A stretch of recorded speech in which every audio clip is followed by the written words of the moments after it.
আসুন আমরা ঈশ্বরের বাক্যে যাবো, তার আগে প্রার্থনা করব।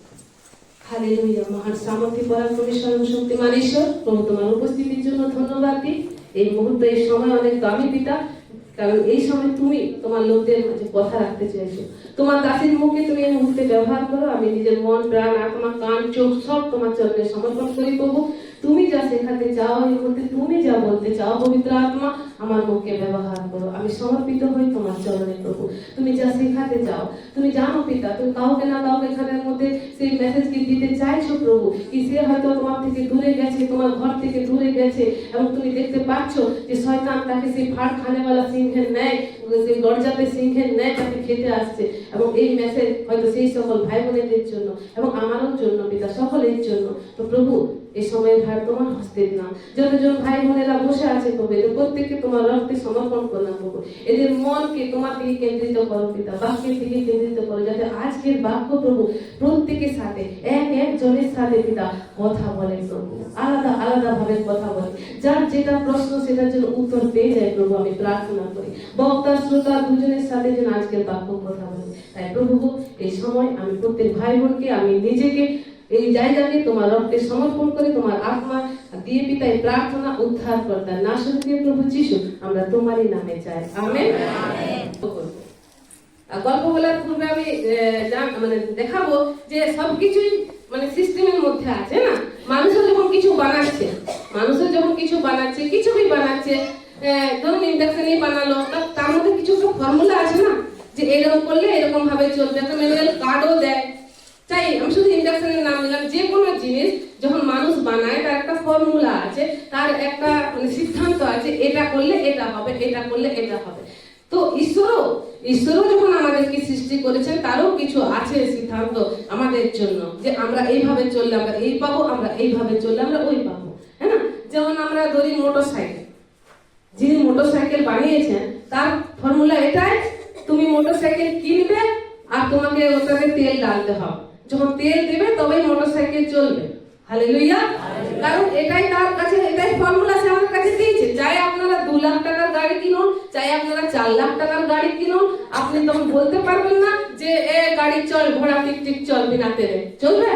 গাড়ি বলবে তেল ডাল তবে আমি চলবো, কারণ ওটাই সিস্টেম, ওটাই বানিয়েছে যিনি গাড়ি বানিয়েছেন, তার এটাই ফর্মুলা। তেল না দিলে গাড়ি চলবে না, তাতে আপনার গাড়ি যত টাকারই দাম হোক। আর যখন আমরা ফোন দেখি, ফোন আপনার অনেক দামি দামি ফোন উঠে গেছে, লাখ লাখ টাকার ফোন উঠে গেছে, হ্যাঁ। আমরা হয়তো 10-15 হাজারের ব্যবহার করছি, কিন্তু অনেক লোক অনেক দামি দামি ফোন ব্যবহার করছে। তো তাদের ফোন হয়তো দামি, আমাদের ফোন হয়তো ঠিক আছে, তাদের থেকে একটু কম দামি। কিন্তু ফোন বানানোওয়ালা যে সিস্টেম করেছে, যে ফোন কিনবে তাতে সিম ডালতে হবে, আর শুধু সিম ডাললেই ফোন চলবে না, কি করতে হবে? রিচার্জও করতে হবে। রিচার্জ না করলে তোমার কোটি টাকার ফোনও পড়ে থাকবে বেকার, আর রিচার্জ করলে তোমার 10,000 টাকা ফোনও দরকার চলবে। হালেলুয়া। কারণ ওটা ফর্মুলা, এদিক ওদিক বলে কোনোই চলবে না। আপনাকে আবার রিচার্জ করবে, তার জন্য সিমের দরকার। ফর্মুলা বাই ফর্মুলা আমাদেরকে আসতে হবে। ফোন কিনছেন যত টাকারই কিনুন, লাখ লাখ টাকার কিনুন, 10,000 টাকার কিনুন, 10 লাখ টাকার কিনুন, আপনাকে ওই সিস্টেমেটিক ভাবে চলে আসতে হবে। আপনাকে সিম কিনতে হবে আর তারপর রিচার্জ করাতে হবে। তো এটাই ফর্মুলা। তো এই ফর্মুলা বাইরে যে যাবে কাজ হবে না, কোনো না কোনো ভুল হয়ে যাবে। তো আমাদেরও প্রভু আমাদের জন্য কিছু ফর্মুলা রেখেছেন।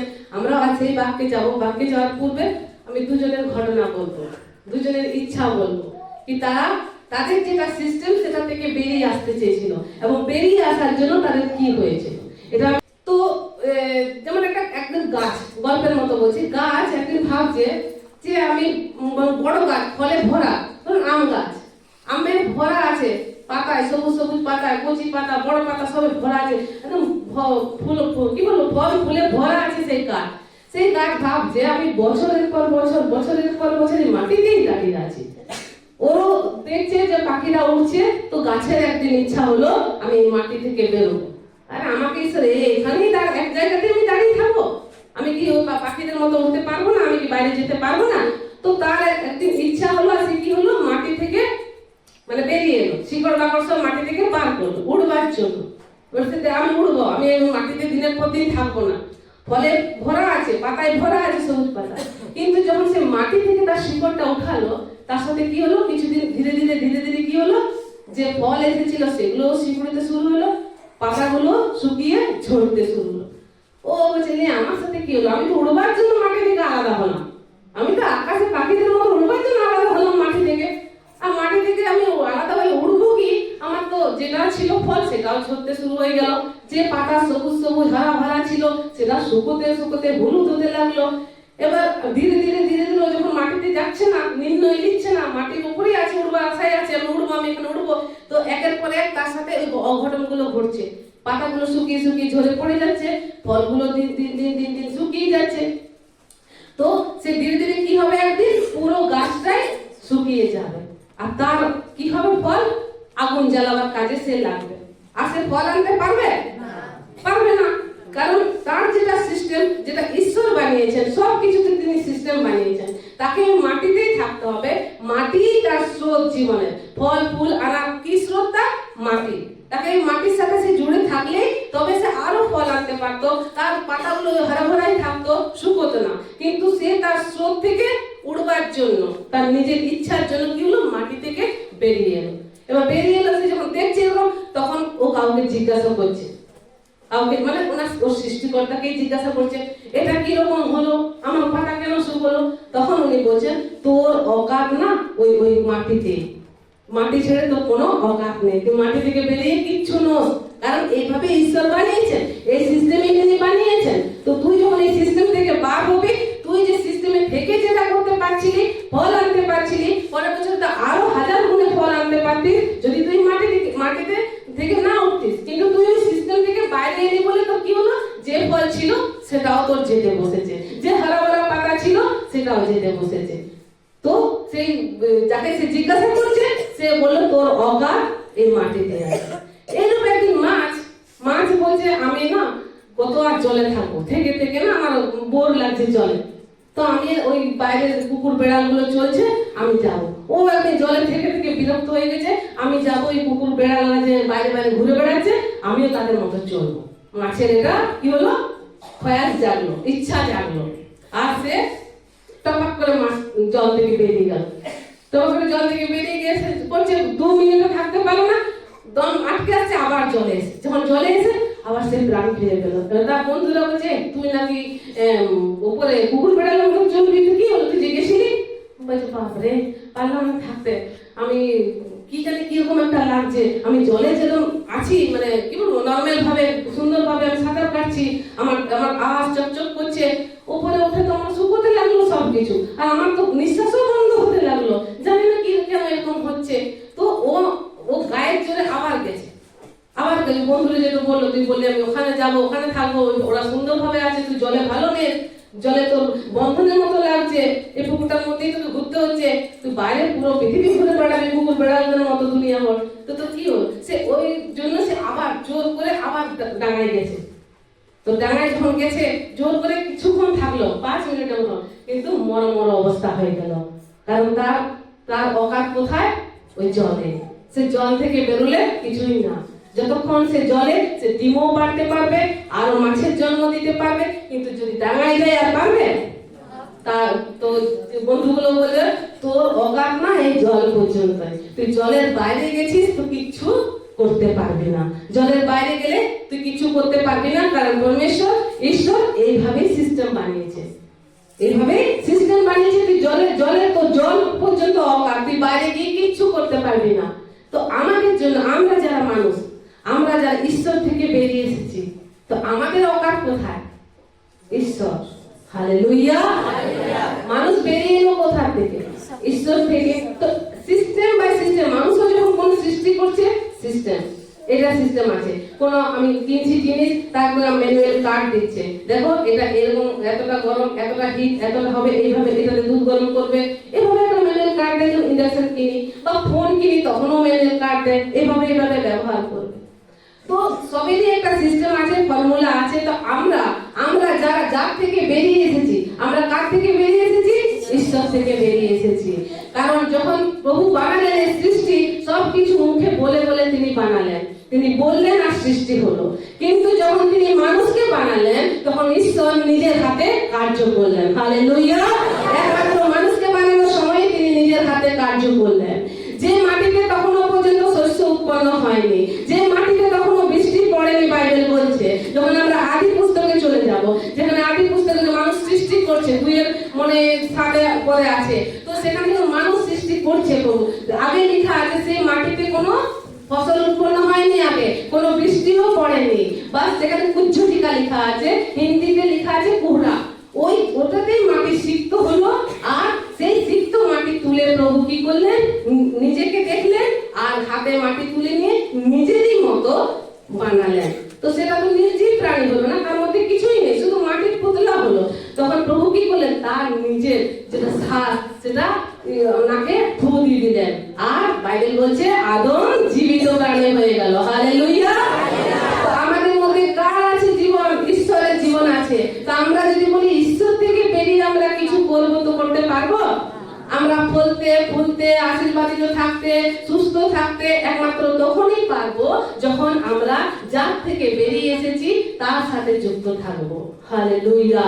কিন্তু মানুষ এখন থাকতে চায় ঈশ্বর ছেড়ে, কারণ ঈশ্বরের থাকা বন্ধনে থাকা তাদের মনে হয়, তাদের বন্ধনে মনে হয় যে ঈশ্বর, কিন্তু এটা বুঝে না যে ঈশ্বরের যতক্ষণ আমি থাকবো আমি ভালো থাকবো, আমি সুস্থ থাকবো, কারণ ঈশ্বরের জিনিস আমার ভিতরে আছে। তো যার জিনিস আমার ভিতরে আছে, যার জন্য আমি জীবিত আছি, যিনি এটা এখনই নিয়ে নিলাম, এখনই মরা, এই মাটির সাথে মিশে যাবে, তো আমি তার থেকে দূরে যখন যাই তো কি করে আমরা ফল আনতে পারবো? কারণ এটাই সিস্টেম যে তুমি ঈশ্বর থেকে বেরিয়ে এসেছো, তো অতএব ঈশ্বরই আমরা সবকিছু করতে পারি। কারণ আমরা একটা গল্প শুনেছিলাম, তারপর সেদিন একটা পাস্টারের মুখ থেকে শুনলাম, দড়ি আর বালতির সম্পর্ক।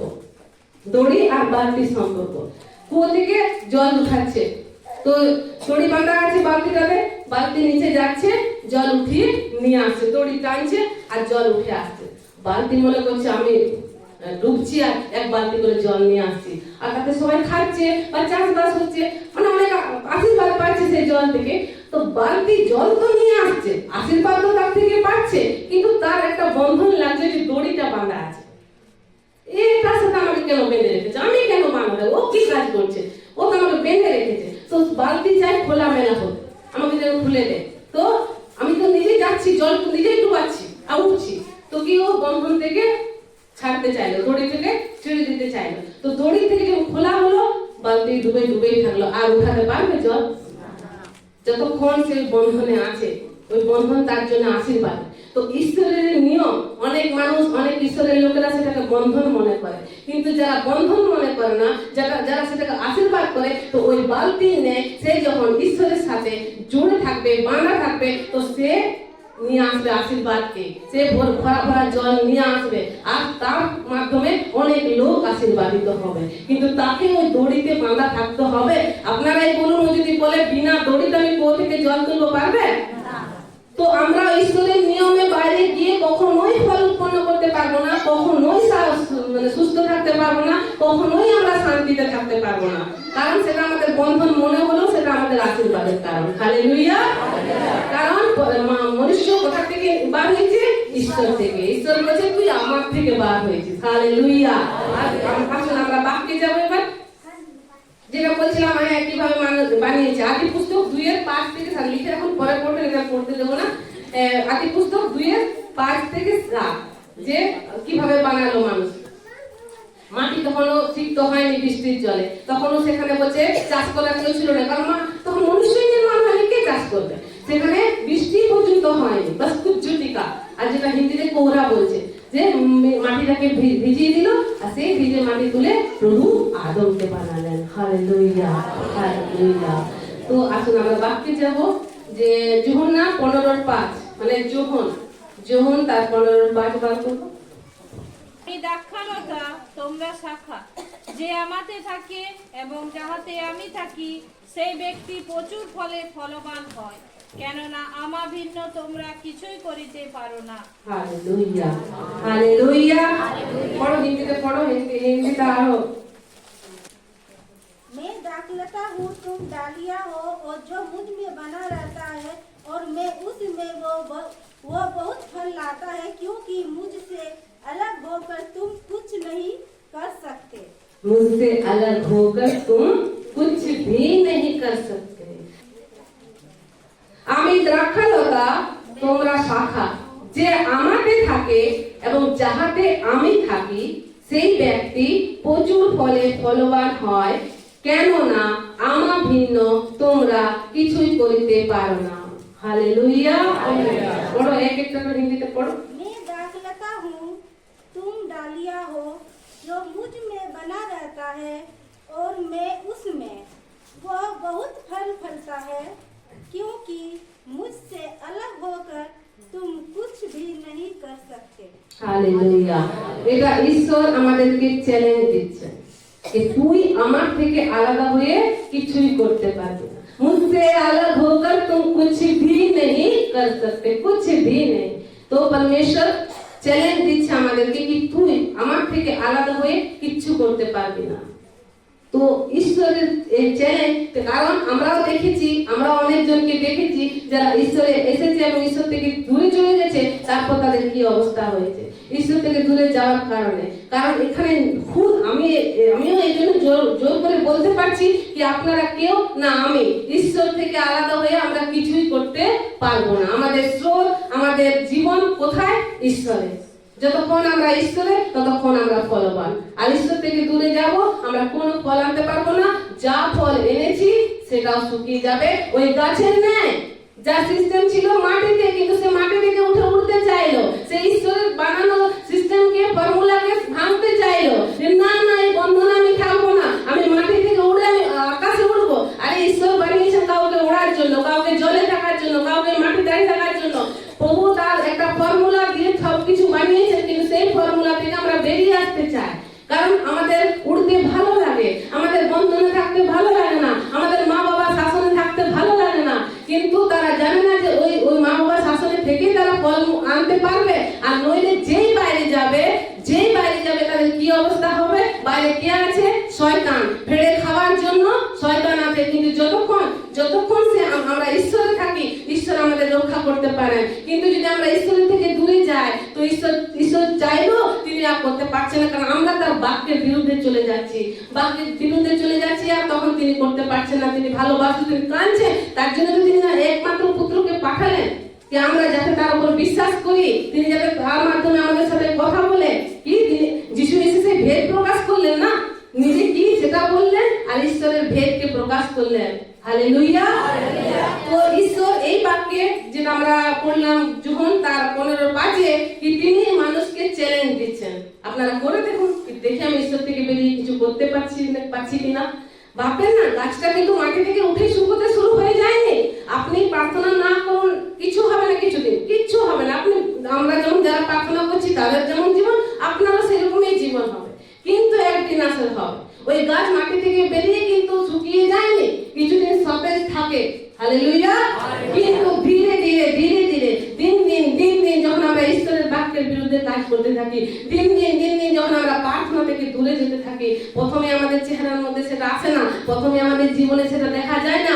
কিন্তু যখন আমরা কন্টিনিউ সেটা করতে থাকি, কন্টিনিউ ঈশ্বরের বাক্যের বিরুদ্ধে কাজ করতে থাকি, আমরা কন্টিনিউ প্রার্থনা বন্ধ করে দিই, আমরা একদিন দেখিও শুকিয়ে যাওয়া আমাদের জীবন হয়ে যায়, শুকিয়ে যায়। কারণ আমাদের স্রোত আমরা যেখান থেকে পাচ্ছিলাম, আমরা সেখান থেকে দূরে চলে আসছি। তাই তো গাছ যখন মাটি থেকে উপরে উঠবার জন্য উঠলো, প্রথমে শুকিয়ে যায়নি, কিছুদিন পর থেকে তার শুকোতে শুরু হলো। তো আমরা ভাবি এই তো আমি ঈশ্বর থেকে দূরে আছি, এই তো আমি প্রার্থনা করি, কি হয়েছে আমার, আমি তো ভালোই আছি।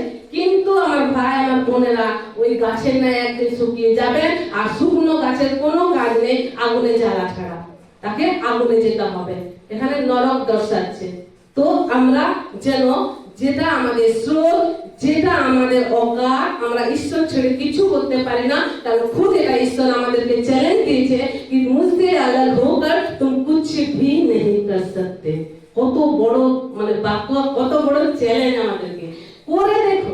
করে দেখুন ঈশ্বর থেকে বাইরে কিচ্ছু করতে পারবেন না, ঈশ্বর থেকে বাইরে যেয়ে, কারণ খুদ ঈশ্বর এটা আমাদেরকে চ্যালেঞ্জ দিয়েছে।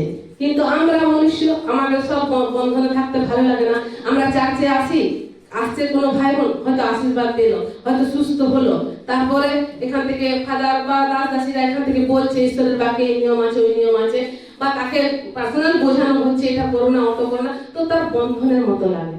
তো কি হয়, সে ছেড়ে চলে যায়। তাকে যখন জিজ্ঞাসা করা কেন আসছো না চার্চে, না তো ওই চাচ্ছে এটা করো না, ওটা করো না, এই করতে পারবে না, ওখানে যেতে পারবে না, এটা করতে পারবে না, ঘুরতে পারবে না, অনেক চাচ্ছে মানে বাধা বলে, বন্ধন বলে।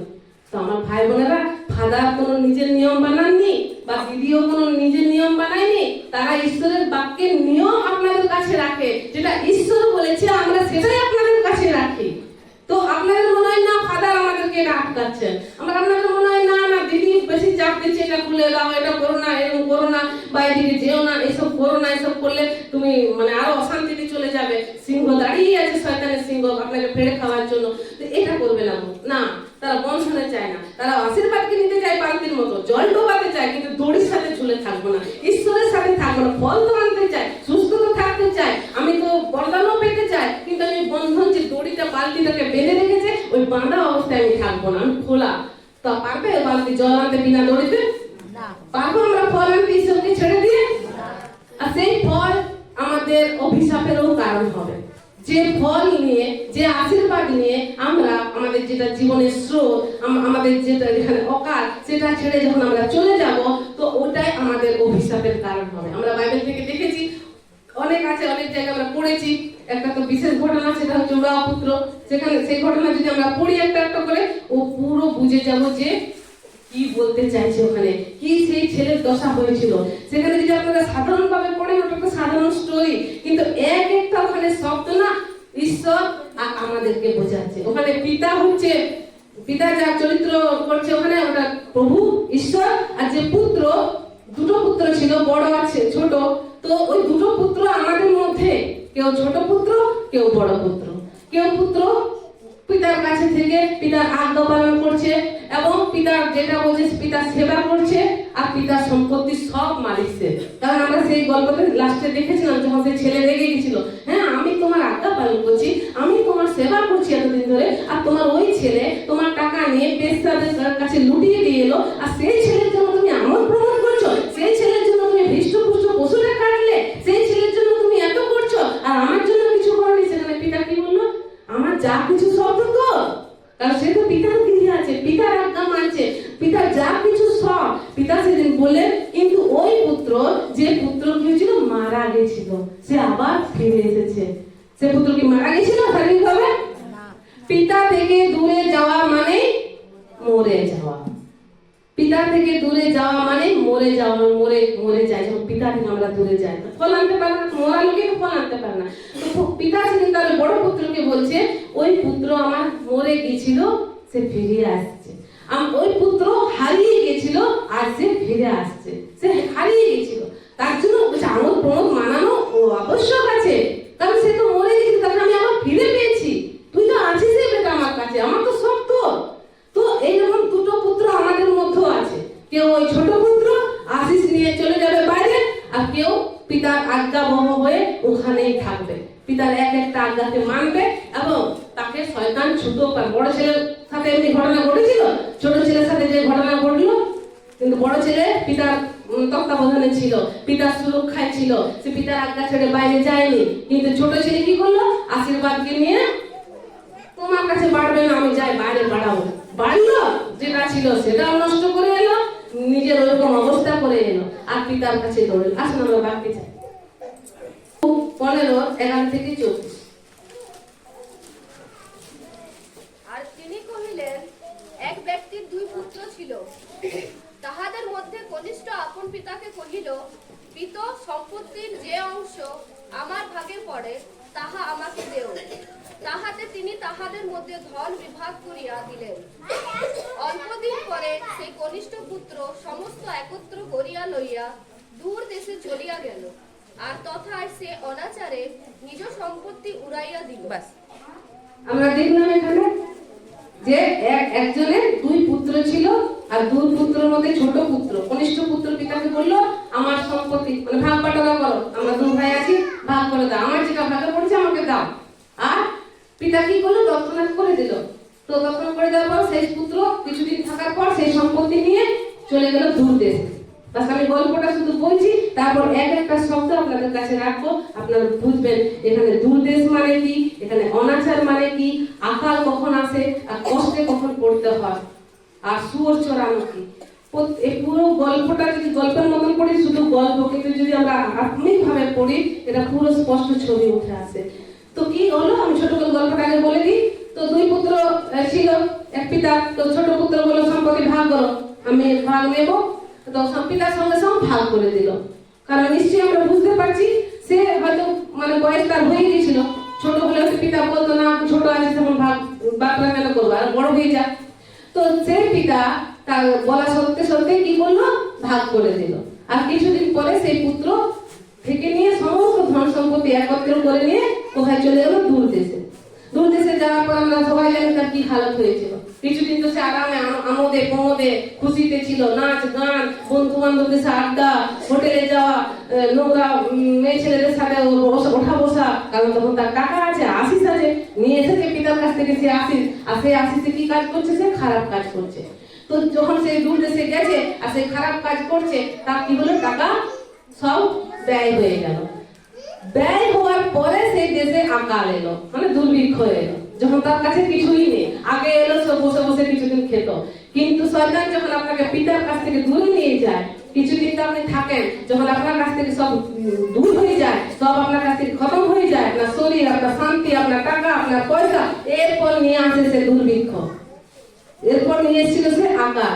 এবার সে আকালে তার খাবার পর্যন্ত অভাব হয়ে গেছিল। সে বাইবেল বলছে এখানে 16 পদে, সে শুকরের যে ছুটি খাইতো সেটা খেতে বাঞ্ছা করতো। মানে শুয়োরে যে খাবারটা খাচ্ছে সে ইচ্ছা করতো, বাইবেল বলছে সেটাও পেত না।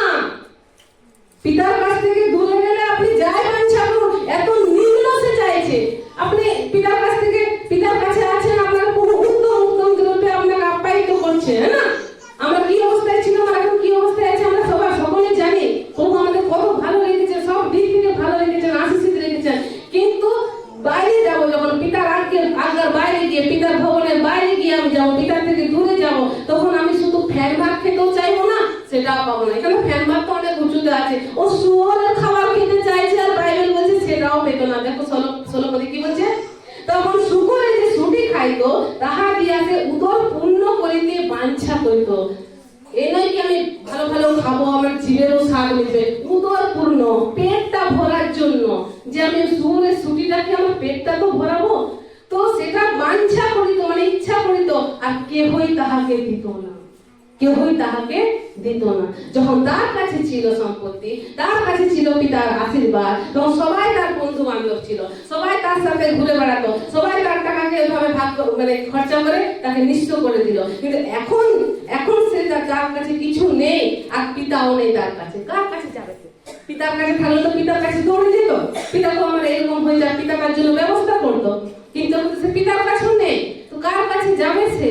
তো সে ওই ছুটি খাইতে বাঞ্ছা করতো, শুয়োরের সাথে থাকতো, আর ওই শুয়োরের খাদ্য ওখানে খেত। এই অবস্থা তার হয়ে গেছিল। তারপরে সে যখন আপনে, হিন্দিতে বলছে ও আপনে আপ মে আয়া, মানে চেতনা পেল। ওইসব দেখে সে যখন চেতনা পেল, এখনো অনেক মানুষ আছে চেতনা পেয়েও চেতনা পায়নি। সেদিন ওই নৈমির মতো চেতনা পাচ্ছে, প্রথমে তার স্বামী মারা গেল, তবু সে ফিরে আসেনি ঈশ্বরের রাজ্যে। বেথলেহেম ছেড়ে সে মোয়াবে গেছিল। বেথলেহেম হচ্ছে রুটির ঘর, দুদিনের জন্য হয়তো দুর্ভিক্ষ হয়েছিল। আমরা ঈশ্বরের ঘরে থাকি, হয়তো দুদিনের জন্য কষ্ট আসে, দুদিনের জন্য অভাব আসে, কিন্তু আমাদের ঈশ্বর তত্ত্বাবধান নেন, কারণ তিনি যার পালক কোনো কিছুর অভাব হইতে দেন না। কিন্তু আমরা মানুষেরা, আমরা অল্পতে অস্থির হয়ে যায়, দুদিনে সেই কষ্টে আমরা বেরিয়ে যাই, আবার মোয়াব দেশে চলে যায়, সেখানে খাবারের কোনো অভাব নেই, কিন্তু সেখানে না শান্তি না ঈশ্বর আছে, তো সেখানকার ঈশ্বর ঘৃণা করে। তো নৈমি একটা পেল চেতনা, তার স্বামী মারা গেল, নির্ণয় নিল না। তার বড় বেটা মারা গেল, ছোট বেটা মারা গেল, নির্ণয় নিল না। 10 বছর বিয়ে হওয়ার পরও তাদের ওখানে বাচ্চা হচ্ছে না ছেলেদের, তখনও সে নির্ণয় নেয়নি। কিন্তু ধন্যবাদ প্রভুর, এই উড়াও পুত্র বুদ্ধিমান ছিল, সে চেতনা পেল। হিন্দিতে বলছে ও যে আপনি আপ মে আয়া, যখন নিজে সে ভাবছে যে আমার পিতার গৃহে কত কত মজদুর আছে, আর তারা ভালো ভালো খাবার খাচ্ছে, হ্যাঁ না? আমরা যখন ঈশ্বর থেকে দূরে যাই, আমি ঈশ্বরে ছিলাম, ভালো ছিল, হ্যাঁ না? কত ওখানে ভাই বোনেরা সকলে আমাকে ভালোবাসতো, আমার কিছু অভাব হলে তাদেরকে বলতাম, তারা হেল্প করতো। কিন্তু এখানে আমার কেউ নেই, কিছু নেই, আমি কেউ কিছু করছে না, আমি মানে একা হয়ে গেছি। তো সেই উড়াও পুত্র, সে যখন চেতনা পেল, অত কষ্ট পাওয়ার পর, তো প্রভু ধন্যবাদ প্রভু সে চেতনা পেয়েছে, এবং চেতনা পেয়ে সে যখন বলছে যে আমি আমার পিতার কাছে ফিরে যাব। হালেলুয়া। আমরা যারা পিতার থেকে এখনো দূরে আছি তারা কি এখনো নির্ণয় নিচ্ছি আমরা পিতার কাছে ফিরে আসবো? ভাববেন না চার্চে বসে থাকলে আমরা পিতার কাছে আছি। অনেকে চার্চে ঠিক আছে কিন্তু বাইরে গিয়ে আর পিতার বিরুদ্ধে কাজ করছে। পিতার বিরুদ্ধে কাজ মানে বাক্যের বিরুদ্ধে কাজ। চার্চে তো হয়তো বসে আছি কিন্তু বাইরে গিয়ে আমি পিতার বিরুদ্ধে কাজ করছি। আর তখন শয়তান আছে, লোকে কি বলবে যে তো চার্চে যাচ্ছে, কিন্তু আমি কি পুরোপুরি পিতার মানে আজ্ঞাবহতায় আছি? আমি চার্চে তো আসছি, আমি পিতার আজ্ঞাবহতাতে আছি না নেই? তো সেই পুত্র কি বললো ওখানে, আমি আমার পিতার নিকটে যাব, যেটা আমরা পড়লাম। ও যখন 18 পদে দেখো, আমি উঠিয়া আমার পিতার নিকটে যাইব। কি করব? উঠব, আগে উঠতে হবে। আমি উঠিয়া আমার পিতার নিকটে যাইব, তাহাকে বলিব। ও ভাবছে, এখনো করেনি, বাস জাস্ট ভাবছে মনে মনে। আমরা আরে ঈশ্বর সর্বব্যাপী, আপনি বিছানায় বসে, আপনি বাথরুমে, আপনি যে কোনো জায়গায় যদি বসে ভাবছেন না, ঈশ্বর ওখানে উপস্থিত আছেন, তিনি শুনে নেন। হালেলুয়া। আপনার পাপ আমার পাপ আমি জানি, আমার কমজোরি আমার দুর্বলতা আমি জানি, আর সেটা যদি আমি প্রভুর কাছে কাঁদি বলি, আপনারা কেউ আমার কাছে নেই কিন্তু আমি আছি, আমার প্রভু আছে, আমি কাঁদছি, তো আমার প্রভু দেখে নেন। সেই সময় এই ছেলে যখন 18 পদে বলছে, লোক তার 15-18 পদে কি আমি উঠিয়া আমার পিতার নিকটে যাইব, তাহাকে বলিব, পিত স্বর্গের বিরুদ্ধে ও তোমার সাক্ষাৎ আমি পাপ করিয়াছি। স্বর্গের বিরুদ্ধে আর তোমার সাক্ষাৎ মানে ঈশ্বরের বিরুদ্ধে আমি পাপ করিয়াছি। ঈশ্বর তো বলেছে তুই মাতা পিতা কি কর, সেবা কর। তো আমি তো সেটার বিরুদ্ধে তার বাক্যের খিলাফ আমি কাজ করেছি, আমি তোমার কাছ থেকে চলে গেছি, আর তোমার বিরুদ্ধেও আমি কি করেছি, কাজ করেছি। তো স্বর্গের বিরুদ্ধে এবং তোমার সাক্ষাৎ আমি পাপ করিয়াছি, আমি আর তোমার পুত্র নামে যোগ্য নয়, তোমার একজন মজুরের মতো আমাকে রাখো। বাস এসব মনে করছো ওখানে শুয়ে শুয়ে বা বসে বসে শুয়োরের রাস্তায় বসে বসে এগুলো ভাবছে। সে যখন চেতনা পেল, আমরা যখন আমাদের অবস্থা এরকম শুয়োরের মতো হয়ে যায়, যখন আমরা পিতার বাক্যে দূরে যাই, আমরা নোংরামি করি, লোকে তো আমাকে উপরে দেখছে আমি ভালো, আমি প্রার্থনা করছি, কিন্তু ভেতরে যখন আমি করি ওই অশান্তি আমাকে কুড়ে কুড়ে খায়, ওই শয়তান আমাকে ফেড়ে খাওয়ার জন্য আসে। কারণ সে সবসময় দেখে ঈশ্বরের লোকদেরকে কখন এ ভুল করছে আর কখন সে টপাক করে তাকে ধরবে আর তাকে ফেড়ে খাবে। কারণ গর্জনকারী সিংহের ন্যায় সে গর্জনকারী গর্জন করছে, মানে লাস্ট সময় সে কাকে দেখছে, কাকে পাবো, কে ভুল করছে। দেখুন তার বড় পুত্রকে সে ছুঁয়েছে, ছুঁয়ে নেই, বড় পুত্রের কোনো অসুবিধা হয়নি, কারণ সে পিতার সুরক্ষা কবলে ছিল পিতার কাছে। কিন্তু ছোট ছেলের অবস্থা সে কি করলো, আমরা একটা পরে পড়বো, আমি শুধু ছোট করে বলে দিচ্ছি। আর আমি তোমার পুত্র নামে যোগ্য নয়, তোমার একজন মজুরের মতো আমাকে রাখো। এবার সে উঠে সেরকমই করলো, সে দূর থাকিতে পিতা তাকে দেখিতে পাইলো, বা সে গেছে পিতার কাছে, আর দূর থেকে পিতা তাকে দেখতে পেয়ে গেল, বা সে এক কদম বাড়িয়েছে। বাইবেল বলছে পিতা দৌড়ে গেল তার কাছে। হালেলুয়া। আপনি আসুন প্রভুর কাছে, প্রভু আসবে আপনার কাছে দৌড়ে আপনাকে ধরার জন্য। যদি হয়েও গেছে, পড়ে গেছেন, পাপ করে ফেলেছেন, আমি নিজেও সেখানে আছি, তো আমি যদি নির্ণয় নিই আর আমি পিতার কাছে আসি, চোখের জল ফেলে কি পিতাকে আমি ফিরে এসেছি, আমি সেই ভুল করেছি, তুমি আমাকে ক্ষমা করে দাও, অতটাও বলতে হবে না। দেখো পুত্রকে অতটাও বলতে হয়নি, অতটাও বলতে পিতা তার আগেই তাকে গলা ধরে জড়িয়ে নিয়েছে, শুধু হাত মেলায় টানেনি, কারণ তার শরীরে নোংরা ছিল।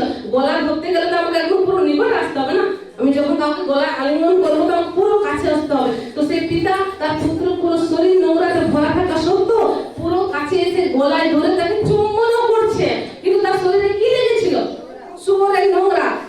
তো ওটা ও ছেলের জন্য শুয়োরের নোংরা, আমাদের জন্য পাপ। ধরুন আমি অনেক বড় বড় পাপ করেছি, সেই পাপ আমার শরীরে লেগে আছে, আর আমি ঈশ্বরের কাছে যাচ্ছি, তো সেই পাপী অবস্থা তো ঈশ্বর আমাকে জড়িয়ে ধরবে। হালেলুয়া।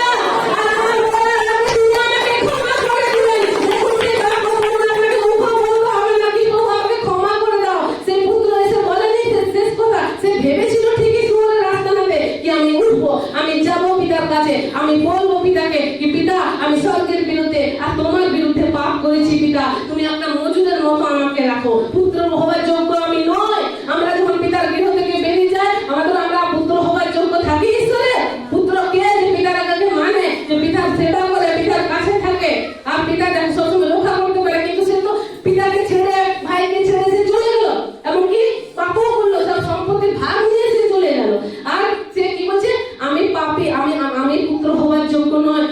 দাসের মতো রাখো আমাকে।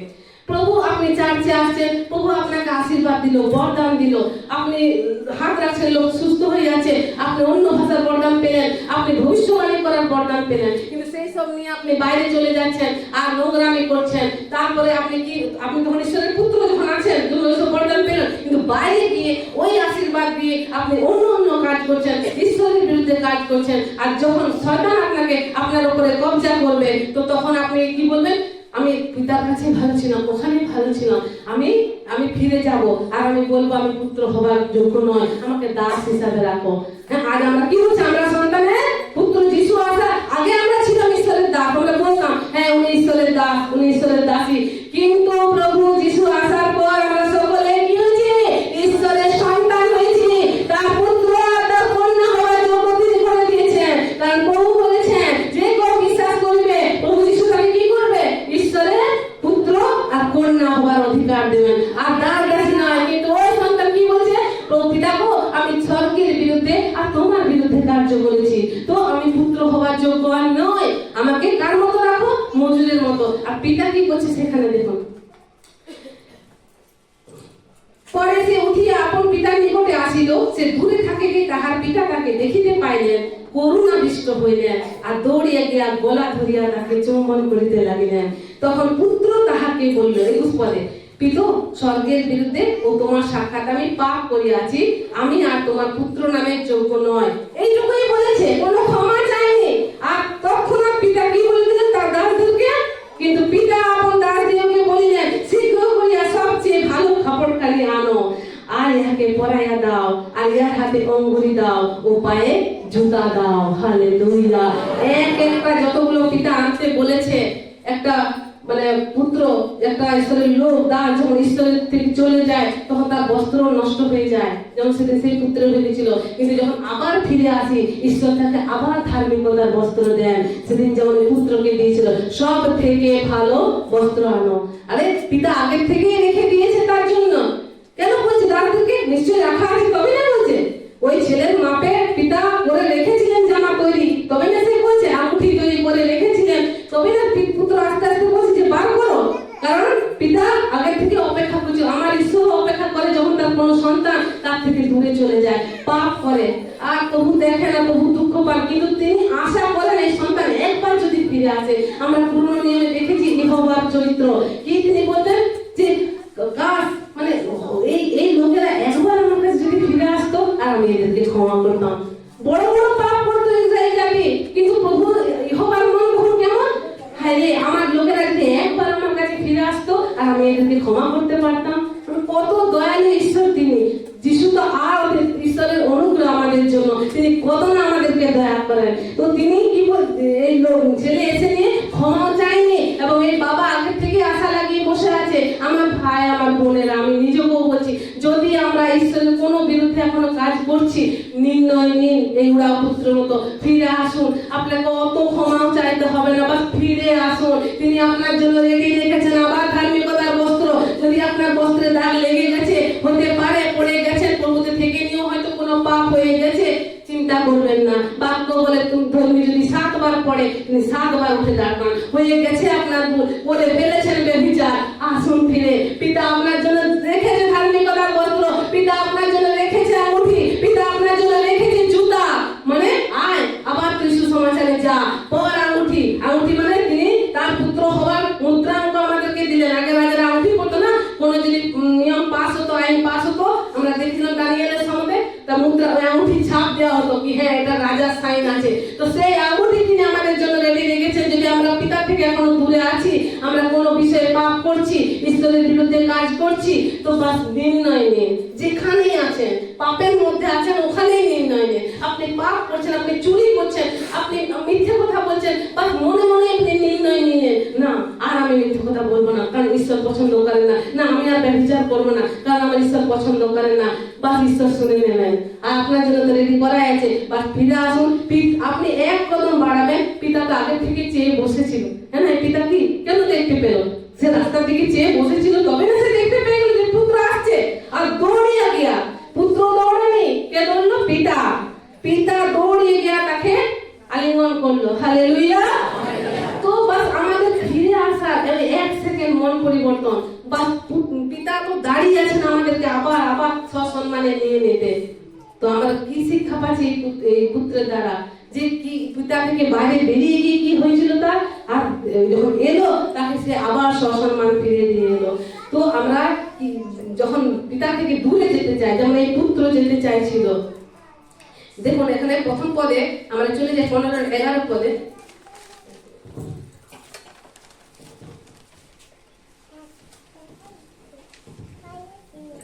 15-11 পদ, সেখানে আমরা পুত্রের পরিচয়টা ভালোভাবে না পেলেও আমরা জেনে যাই, কারণ সে সবকিছুই জানতো, পাপ পুণ্য জানতো, কাকে পাপ বলে কাকে পুণ্য বলে, সে নিশ্চয়ই যথেষ্ট বড় হয়েছিল।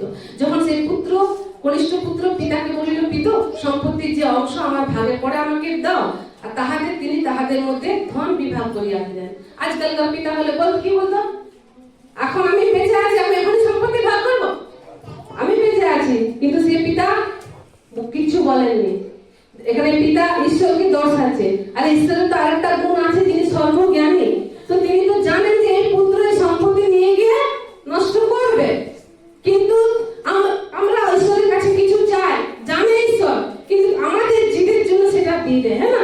অনেকে চাইছে কি, আমি সেবকাই চাই, অনেকে চাইছে প্রভু আমাকে ভবিষ্যৎবাণী করার বরদান দাও, প্রভু আমাকে চাঙ্গাই করার বরদান দাও, প্রভু আমাকে মানে একটা মেয়ে জোগাড় করে দাও, আমি বিবাহ করব, বিবাহের যোগ্য হয়ে গেছি, আমার মেয়ের জন্য একটা ছেলে জোগাড় করে দাও। তো আমরা চাইছি, কেউ কেউ চাইছে সেবকাই, আমাকে একটা মন্ডলী দাও প্রভু, আমি তোমার সেবা করবো, তোমার বাক্যকে সেখানে রাখবো। আমরা চেয়ে যাচ্ছি, উপবাস রাখছি, জিদ করছি, প্রভুর কাছে চেয়ে যাচ্ছি। তো পিতা আমাদের দয়ালু, পিতা আমাদের দয়ালু, তিনি দিয়ে দেন যখন আমরা জিদ বসত চাই। আমরা ঈশ্বরের অপেক্ষায় থাকি না, ঈশ্বর যখন দিবে আমরা অটোমেটিক পাবো। আমরা শুধু প্রার্থনা করবো, জিদ করবো না। কিন্তু আমরা অনেক সময় কি বলি, যে আমাদের চার্চের ফাদার আমাকে উপরে উঠতেই দেয় না, দাঁড়াতেই দেয় না, বচন শোনাতেই দেয় না, বা আমাকে ওয়ার্শিপ করতেই দেয় না। আরে যখন ঈশ্বরের সময় হবে, আপনাকে কেউ আটকাতে পারবে না। হালেলুয়া! কোথায় কোথায় প্রভু আপনাকে ব্যবহার করবে আপনি নিজেও জানেন না। ও রাখান্দা বাঁচে লেখে বেরিজা কান্দা, কেউ আটকাতে পারবে না। তিনি ফাদারও উঠাবেন আর বলবো, তোমরা এখান থেকে ঈশ্বরের বাক্য শুনে, এখানে নয়, কোথায় কোথায় প্রভু নিয়ে যাবে। কিন্তু তার নিরূপিত সময়ের অপেক্ষায় আমরা থাকতে পারি না। এই পুত্র যদি সম্পত্তি ভাগ করলো, ভাগ করে যদি না বেরিয়ে যেত, ও যদি বড় পুত্রের ন্যায় পিতার সঙ্গে থাকতো, তাহলে ওই সম্পত্তি কি খেতে পারতো শয়তান? ও কষ্ট হতো, ওই সম্পত্তিও বাড়াতে পারতো। তো আমরা কি করি, ঈশ্বরের কাছ থেকে নিলাম বরদান, চলো ভবিষ্যৎবাণী করা বরদান আমাকে দিল, এবার সেইটা নিয়ে আমি চলে গেলাম, মন্ডলী গঠন করলাম, আর আমি ওটাতেই ব্যস্ত হয়ে গেলাম না। ঈশ্বরের সাথে আমার কোনো সম্পর্ক থাকলো, দিন রাত শুধু প্রার্থনা লোকের জন্য, নিজে পার্সোনাল ঈশ্বরের সাথে কোনো সম্পর্ক নেই।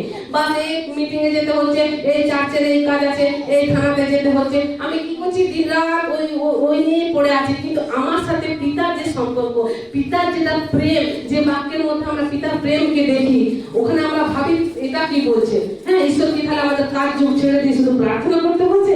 না গো, আমার পিতা যিনি আমাদেরকে, মানুষকে এত প্রেম করেন, তিনি মানুষের সঙ্গ ছাড়তেই চান না। তার জন্য সেই বাক্যে বলেছে কি, নিরন্তর প্রার্থনা কর, নিরন্তর, মানে কোনো অন্তর যেন না থাকে। এক সেকেন্ডের জন্য তিনি আমাকে ছাড়তে চায় না, তিনি চান আমি সব সময় যেন ঈশ্বরের সাথে থাকি। হালেলুয়া! আর যখন ঈশ্বরের সাথে থাকবো, কেউ আমার দিকে চোখ তুলে তাকাতেও পারবে না। যখন নিরন্তর আমি প্রার্থনা থাকবো, মানে আমি ঈশ্বরের উপস্থিতিতে আছি। তো ঈশ্বর সেটাই চাইছেন, এই বাক্যের মধ্যে আমরা ঈশ্বরের প্রেমকে খুঁজে পাই। ঈশ্বরের প্রেম, যে তিনি আমাদেরকে এত প্রেম করেন যে এক সেকেন্ডের জন্য ছাড়তে চায় না। হ্যাঁ, যখন স্বামী স্ত্রী প্রেম করে, তো মানে সঙ্গে সঙ্গে সে ঘুরে, ছাড়তে চায় না। তো যখন প্রেম হয়, তো মনে হয় না আমার সঙ্গেই থাকুক। কিন্তু যিশু ঈশ্বরের প্রেম সেরকম, তিনি বলছেন যে আমি এক সেকেন্ডের জন্য আমরা ছাড়াছাড়ি না হই, তুই নিরন্তর প্রার্থনা কর। কার্য ছাড়তে বলছেন না, আত্মায় আপনি সবসময় কার সাথে কানেক্ট থাকুন, যেখান থেকে আপনি বেরিয়ে এসেছেন, যেটা আপনার জীবনের স্রোত, যেখান থেকে আপনি ফল উৎপন্ন করতে পারবেন, যেটা থেকে আলাদা হয়ে আপনি কিছু করতে পারবেন না। ঈশ্বরের চ্যালেঞ্জ আপনি কখনোই নিতে পারবেন না, কারণ তিনি খুদ বলেছেন কি, আমার থেকে আলাদা হয়ে তোরা কিছুই করতে পারবি না। তো আমরা যখন নিরন্তর প্রার্থনা করবো, প্রার্থনায় থাকবো, আমরা অনেক জিনিস থেকে বেঁচে যাই, খারাপ জিনিস থেকে, কারণ আমাদের আপনার কার সাথে কানেক্ট আছে, প্রভুর সাথে প্রার্থনা করছি। তো এই পুত্র যদি বেরিয়ে না যেত, পিতার গৃহে থাকতো, আমি বরদান পেয়ে আমি যদি বেরিয়ে গিয়ে ব্যস্ত দিকে জীবনে না গিয়ে আমি যদি থাকি পিতার ভবনে পিতার আজ্ঞা অনুসারে এবং করে পিতা আমাকে নিয়ে যাবে অন্য কোনো জায়গায় ব্যবহার করবে, সেটা পিতার নিরূপিত সময়। কিন্তু আমাদের সময় আমরা দিতে চাই না, আমরা নিজেদের সময়ে চলতে চাই না। এখনই এটা হয়, এখনই কেন আমাকে উঠতে দেবে না, এখনই কেন বাক্য শোনাতে দেবে না, আমি কেন প্রচার করতে পারবো না, আমি কেন ওয়ার্শিপ করতে পারবো না, আমি কেন প্রার্থনা করতে পারবো না লোকের উপর হাত রেখে। তো আমরা ধৈর্য হারা হয়ে যায়, ধৈর্য হারা হয়ে যায়। কিন্তু আমরা ঈশ্বরের ভরসা করতে বসে থাকি না। ঈশ্বর যখন আপনাকে ব্যবহার করবে, আপনাকে কাউকে বলতে হবে না, ওই দাসের মুখ দ্বারাই আপনাকে বলাবে যে তুমি করো প্রার্থনা, তুমি উঠো বা বচন বলো। Hallelujah, hallelujah. আজ আমি বাক্য শোনাচ্ছি, আমার প্রার্থনা করতেও গলা কাঁপতো। আমি পুলপিটে দাঁড়িয়ে বলছি, আমি কোনোদিন বলিনি ফাদার কি ফাদার আমাকে প্রচার করতে দেবেন না, আমি কোনোদিন বলিনি ফাদারকে বসে আছি। কিন্তু ঈশ্বর তার দাসের মুখ দ্বারা কথা বলেছেন, তিনি চান আমি শোনার যোগ্য যদিও নয়, কিন্তু প্রভু সেই যোগ্যতা দিয়েছেন। আর আজকে এই পুলপিটে দাঁড়াবার ক্ষমতা আমারও নেই, কিন্তু ঈশ্বরের ধন্যবাদ, তিনি তার দাসের মাধ্যমে তিনি আমাকে দিলেন এই জায়গায় দাঁড়াতে। কি করলো, সে সম্পত্তির যে অংশ আমার ভাগে পড়ে তাহা আমাকে দাও, তাহাতে তিনি তাহাদের মধ্যে ধন বিভাগ করিয়া দিলেন অল্প দিন পর। অল্প দিন, সঙ্গে সঙ্গে চলে যায়নি, কি বলছে অল্প দিন পর। আমরা পিতার গৃহে এসে নিয়ে আশীর্বাদকে নিয়ে, চাঙ্গাইকে ছুটকারাকে নিয়ে, হয়তো আমার ক্যান্সার রোগ ছিল ঠিক হয়ে গেল, হয়তো আমি গরিব ছিলাম আমার ঘর ছিল না ঘর হয়ে গেল, হয়তো আমি গাড়ি ছিল না গাড়ি পেয়ে গেলাম, আমার চাকরি ছিল না আমি চাকরি পেয়ে গেলাম। তো চাকরি পেয়েছে ছেড়ে দেয় না পিতার গৃহ, কিছুদিন আসতে থাকে। যেমন এই পুত্র অল্প দিন পিতার গৃহে ছিল, সম্পত্তি ভাগ হতে হতে চলে যায়নি। বচন বলছে অল্প দিন পরে কনিষ্ঠ পুত্র সমস্ত একত্র করলো। সে ঠান্ডায় ছিল, অল্প দিন কেন পিতার গৃহে ছিল, সবকিছু একত্র করার জন্য। এবার একত্র করে নিয়ে সে চলে গেল কোথায়, দূর দেশে। দূর দেশে, দূর দেশে এখানে অনেক কিছুকে মানে দর্শায়। দূর দেশ মানে আমরা কি কি বলতে পারি, এখানে তো আমরা গল্পের মতো পড়ছি কি যে দূর দেশে মানে পিতা যেখানে থাকে সেখানে নয়, পিতার থেকে দূরে চলে গেল। এখানে দূর দেশ মানে আমরা 4-5টা বিষয় দেখতে পাই। দূর দেশ মানে হলো পিতার আজ্ঞা থেকে সে বাইরে চলে গেল। হালেলুয়া, পিতার আজ্ঞা থেকে বাইরে। 2 নাম্বার, পিতার নিয়ম থেকে সে বাইরে চলে গেল। ঘরে থাকলে সে পিতার আজ্ঞা মানতে হতো তাকে, পিতা যেটা বলতো সেটা করতো। পিতার আজ্ঞা থেকে সে বাইরে গেল, পিতার নিয়ম থেকে বাইরে গেল, পিতার প্রবন্ধ মানে ব্যবস্থা থেকে সে বাইরে চলে এলো। এবং 4 নাম্বার কি, পিতার সুরক্ষা থেকেও সে বাইরে চলে এলো। যখন আমরা পিতার নিয়ম থেকে বাইরে চলে আসি, পিতার আজ্ঞা থেকে বাইরে চলে আসি, পিতার সুরক্ষা থেকেও আমরা বাইরে চলে আসি। আমরা অনেক অনেক দেখেছি যারা যারা মানে ঈশ্বরেরই লোক, ব্রন খ্রিস্টান, কিন্তু আছে শয়তানের জালের পড়ে, মানে রোগে। কিন্তু কি তারা ওই যে পিতার নিয়ম থেকে বাইরে। পরশুদিনে একটা বোনের সাথে কথা হলো, নাক আর চোখের এখানে টিউমার বলেছিল, অথচ আমি যখন কথা বললাম আমরা ভাবছি প্রভুকে জানেই না, কিন্তু সে বলছে না আমি ব্রন খ্রিস্টান। তো বলছে আমার এই রোগ হয়েছে, এখন ডাক্তার বলছে ক্যান্সার, আর সেটাকে কাটতে হবে, ভেতরে আছে 4-5 বার ও কেমো নেওয়া হয়ে গেছে, কিন্তু এখনো অতটা সুরাহা পায়নি। আর ডাক্তার বলছে ফেব্রুয়ারি মাসে অপারেশন হবে, এবং অপারেশন হওয়ার সময় তার এই চোখটা ওপরাতে হবে, যেহেতু চোখের দিকে টিউমারটা বেশি আছে। তো বলুন, তা বলি তুমি বাইবেল পড়ো, প্রার্থনা করো, তোমার না কিছুই না, ওইসব কিছু ধার না। ওই 25 ডিসেম্বর 31 নাইটের বিশ্বাসী। তো কি হবে, সে কি আছে, পিতার থেকে দূরে আছে, পিতার বাক্য থেকেও দূরে আছে, পিতার প্রবন্ধ মানে ব্যবস্থা থেকেও দূরে আছে, আর পিতার সুরক্ষা থেকেও দূরে আছে।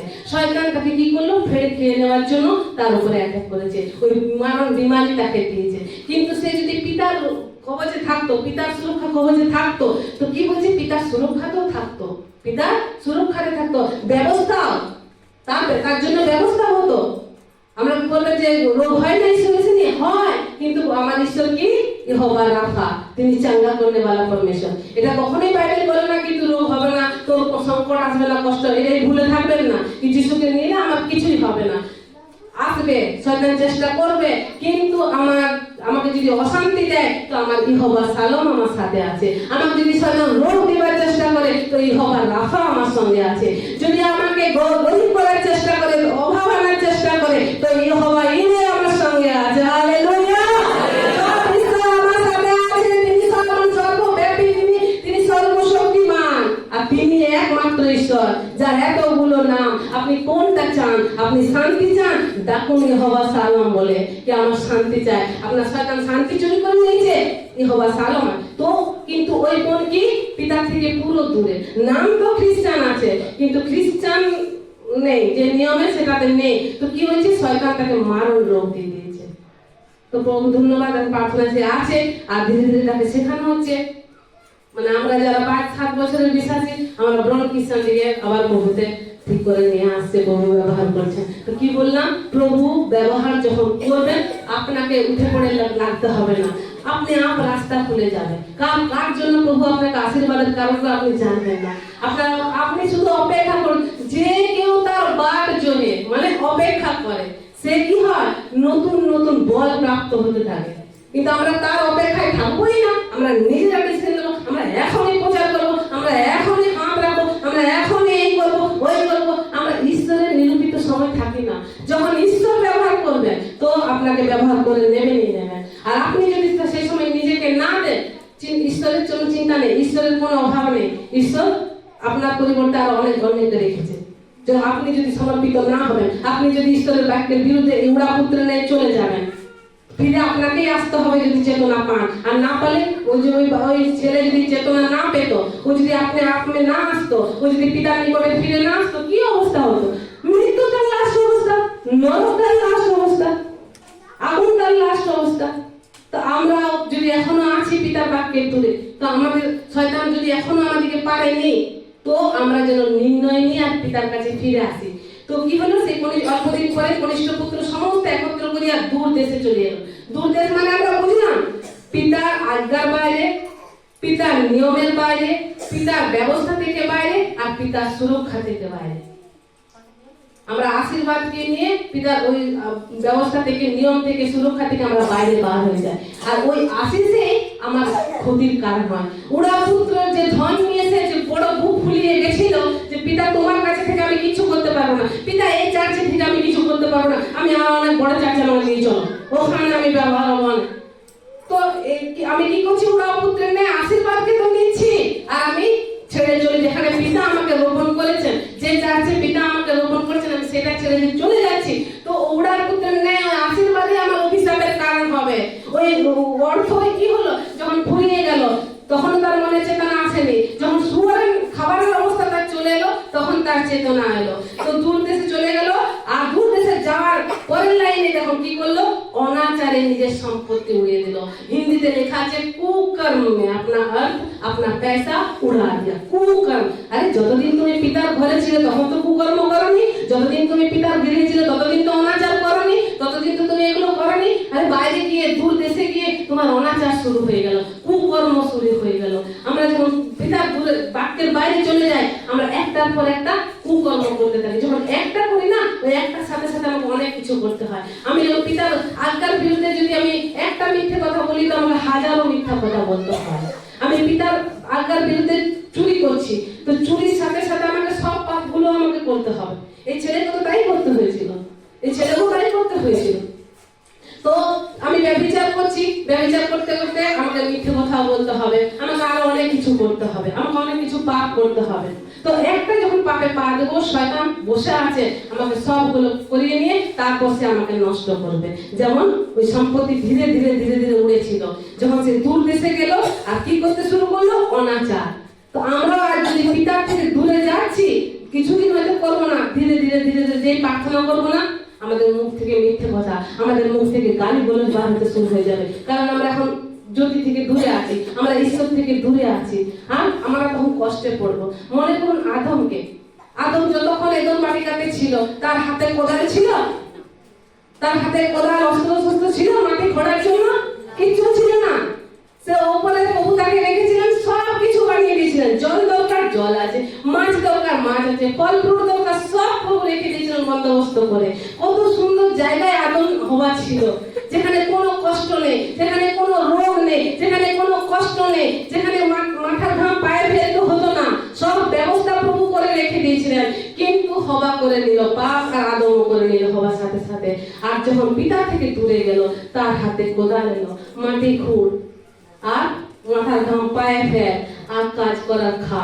কিন্তু যতক্ষণ পিতার কাছে ছিল আরামসে খাচ্ছিল। আজ আমরা যখন পিতার কোলে থাকি, পিতার কাছে আমাদের জীবন আরামসে যেতে থাকে।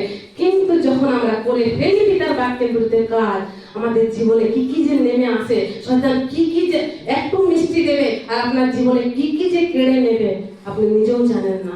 ও এক হাতে দেয় আর 10 হাতে আপনার কাছ থেকে নিয়ে নেন। আপনার ওই বেবিচার হয়তো মিষ্টি লাগছে, কিন্তু ওই বেবিচারের পরিবর্তে আপনার কি কি যে কেড়ে নেবে, আপনার পরিবারকে কেড়ে নেবে, আপনার সন্তানকে কেড়ে নেবে, সেটা বুঝতে পারে না যখন মানুষের পিতার বাইরে থাকে। কারণ সে অনাচার করছে, পিতার বাইরে কে শাসন করবে? সে তো ওই তো বললাম দূর দেশে আছে, পিতার থেকে দূরে আছে, সে পিতার আইনের বিরুদ্ধে, পিতার নিয়মের বাইরে আছে, পিতার ব্যবস্থার বাইরে আছে, পিতার সুরক্ষার বাইরে আছে।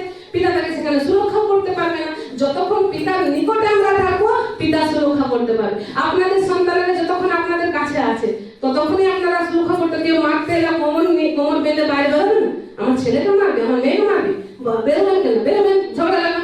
কিন্তু ওই ছেলে আপনাকে ছেড়ে, আপনার পরিবারকে ছেড়ে দূরে চলে গেল, আপনার কি প্রেম কমে যাবে আপনার ছেলের থেকে, মেয়ের থেকে? অতটাই আপনি ভালোবাসবেন, আপনার সন্তান আপনার থেকে বেরিয়েছে তো ও আপনি অতটাই। কিন্তু মনে করুন ওই দূর দেশে গিয়ে কারোর সাথে ঝগড়া হলো, কারোর সাথে মারপিট হচ্ছে, আপনি এখান থেকে রক্ষা করতে পারবেন? কিন্তু আপনি চান না রক্ষা করতে, চান, কিন্তু সে তো আপনার থেকে দূরে চলে গেছে, আপনি দূরে আছেন, আপনি পারছেন না তাকে রক্ষা করতে। কিন্তু মায়া প্রেম ততটাই আছে। তেমনি ঈশ্বরের থেকে যখন আমরা দূরে চলে যাই, ঈশ্বরের থেকে, ঈশ্বরের সুরক্ষা থেকেও দূরে চলে যায়, তখন আমাদেরকে কেউ মারতে, আমার উপর শয়তান অ্যাটাক করলো, আমরা ঈশ্বর আমাকে কিছু করতে পারছেন না, আমি ঈশ্বরের বাক্যের বিরুদ্ধে আছে, তিনি তার বাক্যে বাঁধা আছে। তো ওই যে ম্যানুয়াল কার্ড বললাম, এটা করলে তোর এটা হবে, এটা করলে তোর এটা হবে, হ্যাঁ না? আমরা যখন প্রভু আজ্ঞা দেন, আজ্ঞাগুলি, এই আজ্ঞা মানলে তোর এটা হবে, ওইরকম আমরা চলে আসছি। কিন্তু আমরা ওই কার্ড থেকে, ওই ফর্মুলা থেকে আমরা বেরিয়ে আসতে চাই, আমরা উড়তে চাই পাখির মতো।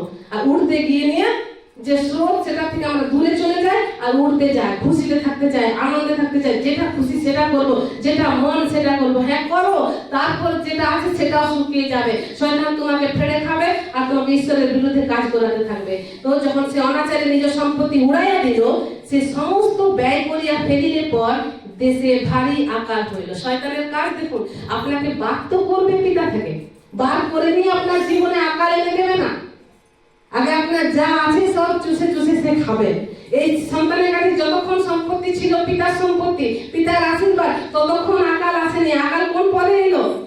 24 পদে, 24 পদে আকাল এলো, কিন্তু 14 পদে। আর সে 12 পদে সে নিয়ে চলে গেল, কিন্তু 14 পদে আকাল এলো যখন অনাচার করলো, যখন সে দূর দেশে চলে গিয়ে অনাচার করলো এবং খারাপ লোকেদের সাথে মিশলো, বন্ধু বান্ধবের সাথে, পেশাদারদের সাথে, তো তার সম্পত্তি ধীরে ধীরে উড়ে গেল। এবার তার আকাল এলো আর তাহাতে সে কষ্টে পড়িল। যখন আকাল এলো তখন কষ্টে পড়িল। আকাল কি আসেনি? আমরা বাইবেলে দেখিনি। আকাল মানে আমরা দুর্ভিক্ষ বলবো, তো দুর্ভিক্ষ কি আমরা দেখিনি? দুর্ভিক্ষ এসেছে, আমরা দেখেছি। শুনে নিয়ে সমতে দুর্ভিক্ষ এসেছিল, তো এলিশাকে বলে পাঠিয়েছিলেন প্রভু, যা ও শুনে মিয়াকে বল যে এখানে দুর্ভিক্ষ আসবে, এখান থেকে সে উঠে যায়। তো ঈশ্বরের আজ্ঞা অনুসারে সে উঠে গেল, তার কোনো কিছু হারায়নি সে দুর্ভিক্ষের সময়। সে যখন ফিরে এলো, রাজা তাকে ওই যে 7 বছরে যা কিছু ফসল ছিল সব সময় তাকে ফিরিয়ে দিল। হালেলুয়া। আর দুর্ভিক্ষ এসেছিল ব্যবস্থা বিবরণে, যখন বিচারপতিগণ তারা যখন শাসন করতো, তখন একবার দুর্ভিক্ষ এসেছিল। কোথায় দুর্ভিক্ষ এসেছিল জানেন? বেথলেহেমে রুটির ঘরেই দুর্ভিক্ষ প্রভু এনেছিলেন।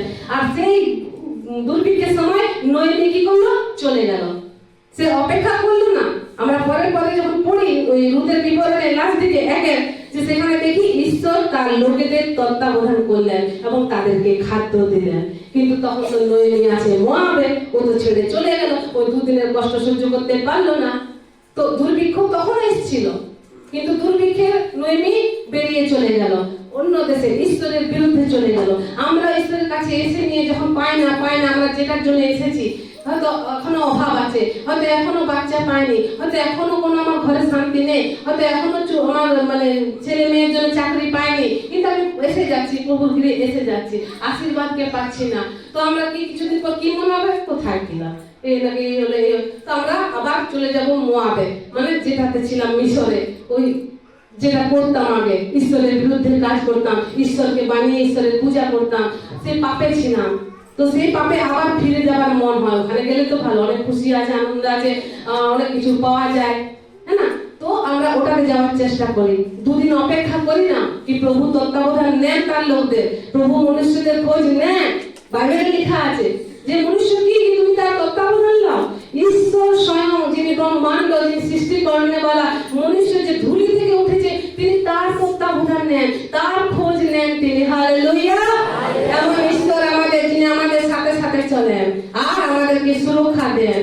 কিন্তু এই হারানো পুত্র, এই উড়া পুত্র যখন গেল এবং দূর দেশে গেল, সে ঈশ্বরের নজর থেকে বাইরে গেল, পিতার সুরক্ষা কবচ থেকে বাইরে গেল, আর ধীরে ধীরে সে অনাচার করতে লাগলো। এই অনাচার মানে কি? অনাচার দিয়েছে মানে খারাপ কাজ করতে লাগলো, টাকা আছে করতে লাগলো অনাচার। আমরাও ঈশ্বরের আশীর্বাদ কিনে অনেক অনাচার করছে, অনেক ঈশ্বরের অ্যানোইন্টিংকে বিক্রি করছে, অনেকে আরো কিছু করছে, আর এত টাকা দাও, এই করবো ওই করবো, কিন্তু কি করছে? সে অনাচার করছে। আর এই অনাচারের কারণ তাকে মানে আরো কষ্টে তাকে পড়তে হবে, আর পড়তে হচ্ছেও আমরা চোখের সামনে দেখছি। যে কেউ ঈশ্বরের আশীর্বাদকে নিয়ে খেলা করছে তাকে করতে হচ্ছে, ভোগ করতে হচ্ছে। এও পিতার আশীর্বাদকে নিয়ে গিয়ে কি করছিল? অনাচারে সেগুলোকে উড়িয়ে দিল শয়তান। তারপরে আকাল এনে দিল, আকালে সে কষ্টে পড়লো। তখন সে গিয়া সে দেশের একজন গৃহস্থের আশ্রয় নিল, আর সে তাহাকে কি কাজ দিল জানেন? শূকর চড়াবার। আর কোনো কাজ নেই সে দেশে। আর শূকর চড়ানো ঈশ্বরের নজরে পাপ, ঘৃণা। তাহলে কোন কাজটা বলছি না? যখন সে পিতার বাইরে যাবে, পিতার আজ্ঞার বাইরে যাবে, একটার পর একটা সে এমন কাজ করবে যেটা ঈশ্বরের ঘৃণা। শয়তান তাকে একটার পর একটা এমন জিনিস নিয়ে যাবে যে ঈশ্বর থেকে পুরো তাকে দূরে করবে। তো তাকে সে কাজ পেল, তো কি পেল? শূকর চড়ানোর কাজ আছে, করবে। তো সে আর কি করবে? কিছু তো নেই তার কাছে। তো সে সেই কাজটাই করলো এবং তাকে মাঠে পাঠাইয়া দিল। তখন শূকরে যে ছুটি খাইতো তাহা দিয়া সে উদরপূর্ণ মানে পেট ভরার কাজ করছিল। স্বাদিষ্ট খানা নয়, বা সেই পেটটা ভরে থাকুক, আমি কষ্ট না পাই, তো যে কিছু খাবো আমি। তো সে উদরপূর্ণ করার জন্য ছুটি খেতে বাঞ্ছা করিল, আর কেহই তাহাকে দিত না। কিন্তু চেতনা পাইলে পর, হালেলুয়া, চেতনা পাইলে পর আমরা যখন দূরে গেছি, আমরা যখন মনে মনে চিন্তা করি, ওই যে বললাম বাচ্চারা নাটক করছিল, অনেক হয়তো চেতনা পেয়েছে, সত্যি তো সকালে উঠে তো আগে আমি মোবাইলে হাত দিই, সত্যি তো আগে তো উঠে আমি প্রার্থনা করতাম, আগে তো উঠে আমি বাইবেল পড়তাম, কিন্তু এখন তো উঠে নিয়ে আমি মোবাইলে হাত দিচ্ছি। হ্যাঁ, তাহলে ও নাটকটা দেখে কি হলো? যদি কেউ চেতনা পেয়েছেন এবং সেদিনে নির্ণয় নিয়েছেন কি না, আমি আগে মোবাইল নয়, আগে আমি প্রার্থনা করব, আমি আগে বচন বলবো, আমি আগে বাইবেলে হাত দেবো, তারপরে ফোনে হাত দেবো। আর ঈশ্বর যিনি সবকিছু দেখনেওয়ালা, তিনি খুশি হবেন, তিনি আপনাকে জড়িয়ে ধরবেন, তিনি আপনাকে সেই পদে আবার নিয়ে আসবেন, তিনি আপনাকে সেই ধার্মিকতার বস্ত্র দেবেন, আপনাকে আঙুঠি দেবেন, আর আপনাকে জুতা দেবেন, মানে সুসমাচারের জন্য যোগ্য করবেন। যা সুসমাচার শোনা, যা আমার কাজ কর, আপনাকে সেই জুতা তিনি পরাবেন। হালেলুয়া। কিন্তু চেতনা পাইলে পর সে বলিল, পিতার কত মজুর, বেশি বেশি খাদ্য পাইতেছে, মজুররা খাবার পাচ্ছে, আর আমি পুত্র, আমি এখানে শুয়োরের খাবার খাচ্ছি। তো তুমি পুত্রের কাজ করেছিলে, তোমরা ঈশ্বরের সন্তানের কাজ করছো, আমি সন্তানের রোবার যোগ্য কাজ করছি। আমি যদি এখনো খারাপ কাজ করছি, আমি যদি এখনো চুরি করছি, আমি যদি এখনো লোককে ঠকাচ্ছি, আমি যদি এখনো ঘুষ নিচ্ছি, আমি যদি এখনো ব্যভিচার করছি, তো আমি কি করছি? আমি পুত্র পুত্রী হবার যোগ্য বলি আমি? তাহলে কি বলছে? আমার পিতার মজুররা বেশি বেশি খাদ্য খাচ্ছে, যারা দাস দাসী তারা ওখানে ভালো ভালো খাবার খাচ্ছে, কিন্তু আমি যেটা পুত্র হবার যোগ্য কাজ করিনি, আজ আমি পুত্র হয়ে এখানে কি খাচ্ছি? শুয়োরের খাবার খাচ্ছি।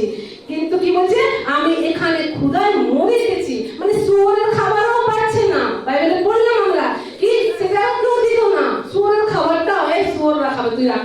মানে শুয়োরের থেকেও অথম জীবন হয়ে যায় যখন আমরা পিতার থেকে দূরে যাই, যখন আমরা পাপ করি, আমাদের জীবন শুয়োরের থেকেও নরক হয়ে যায়। আমরা গন্ধির মানে নোংরাতে থাকি, আমাদের শরীরে আস্তে পিছতে নোংরা লেগে থাকে, শুয়োরের সাথে থাকছি, পাপের সাথে থাকছি, তো পাপ আমাদের চোখে নাকে কানে মুখে ভাসতে থাকে, যে পাপ আমাদের চেহারায়, পাপ আমাদের বস্ত্রে থাকে। কিন্তু এই পাপ অবস্থাতে যখন এই সন্তান চিন্তা করলো, চেতনা পাইলো, পাপ অবস্থাতে কি আমি উঠিয়া আমার পিতার নিকটে যাইব, উঠিয়া পিতার নিকট, আগে উঠবো তারপর আমি পিতার নিকটে যাব। যে পাপের ইয়েতে আমি বসে আছি, আমাকে উঠলে যখন আমাদের শরীরে আরে ধুলো টুলো লেগে যায়, তখন আমি বসে বসে কাজ করছি আর নোংরা সব আমার গায়ে লেগেছে, আমি যখন দাঁড়াবো ধুলো গুলো পড়ে যাবে না, ঝুলে যাবে যে। তো ও পুত্র সেই বলছে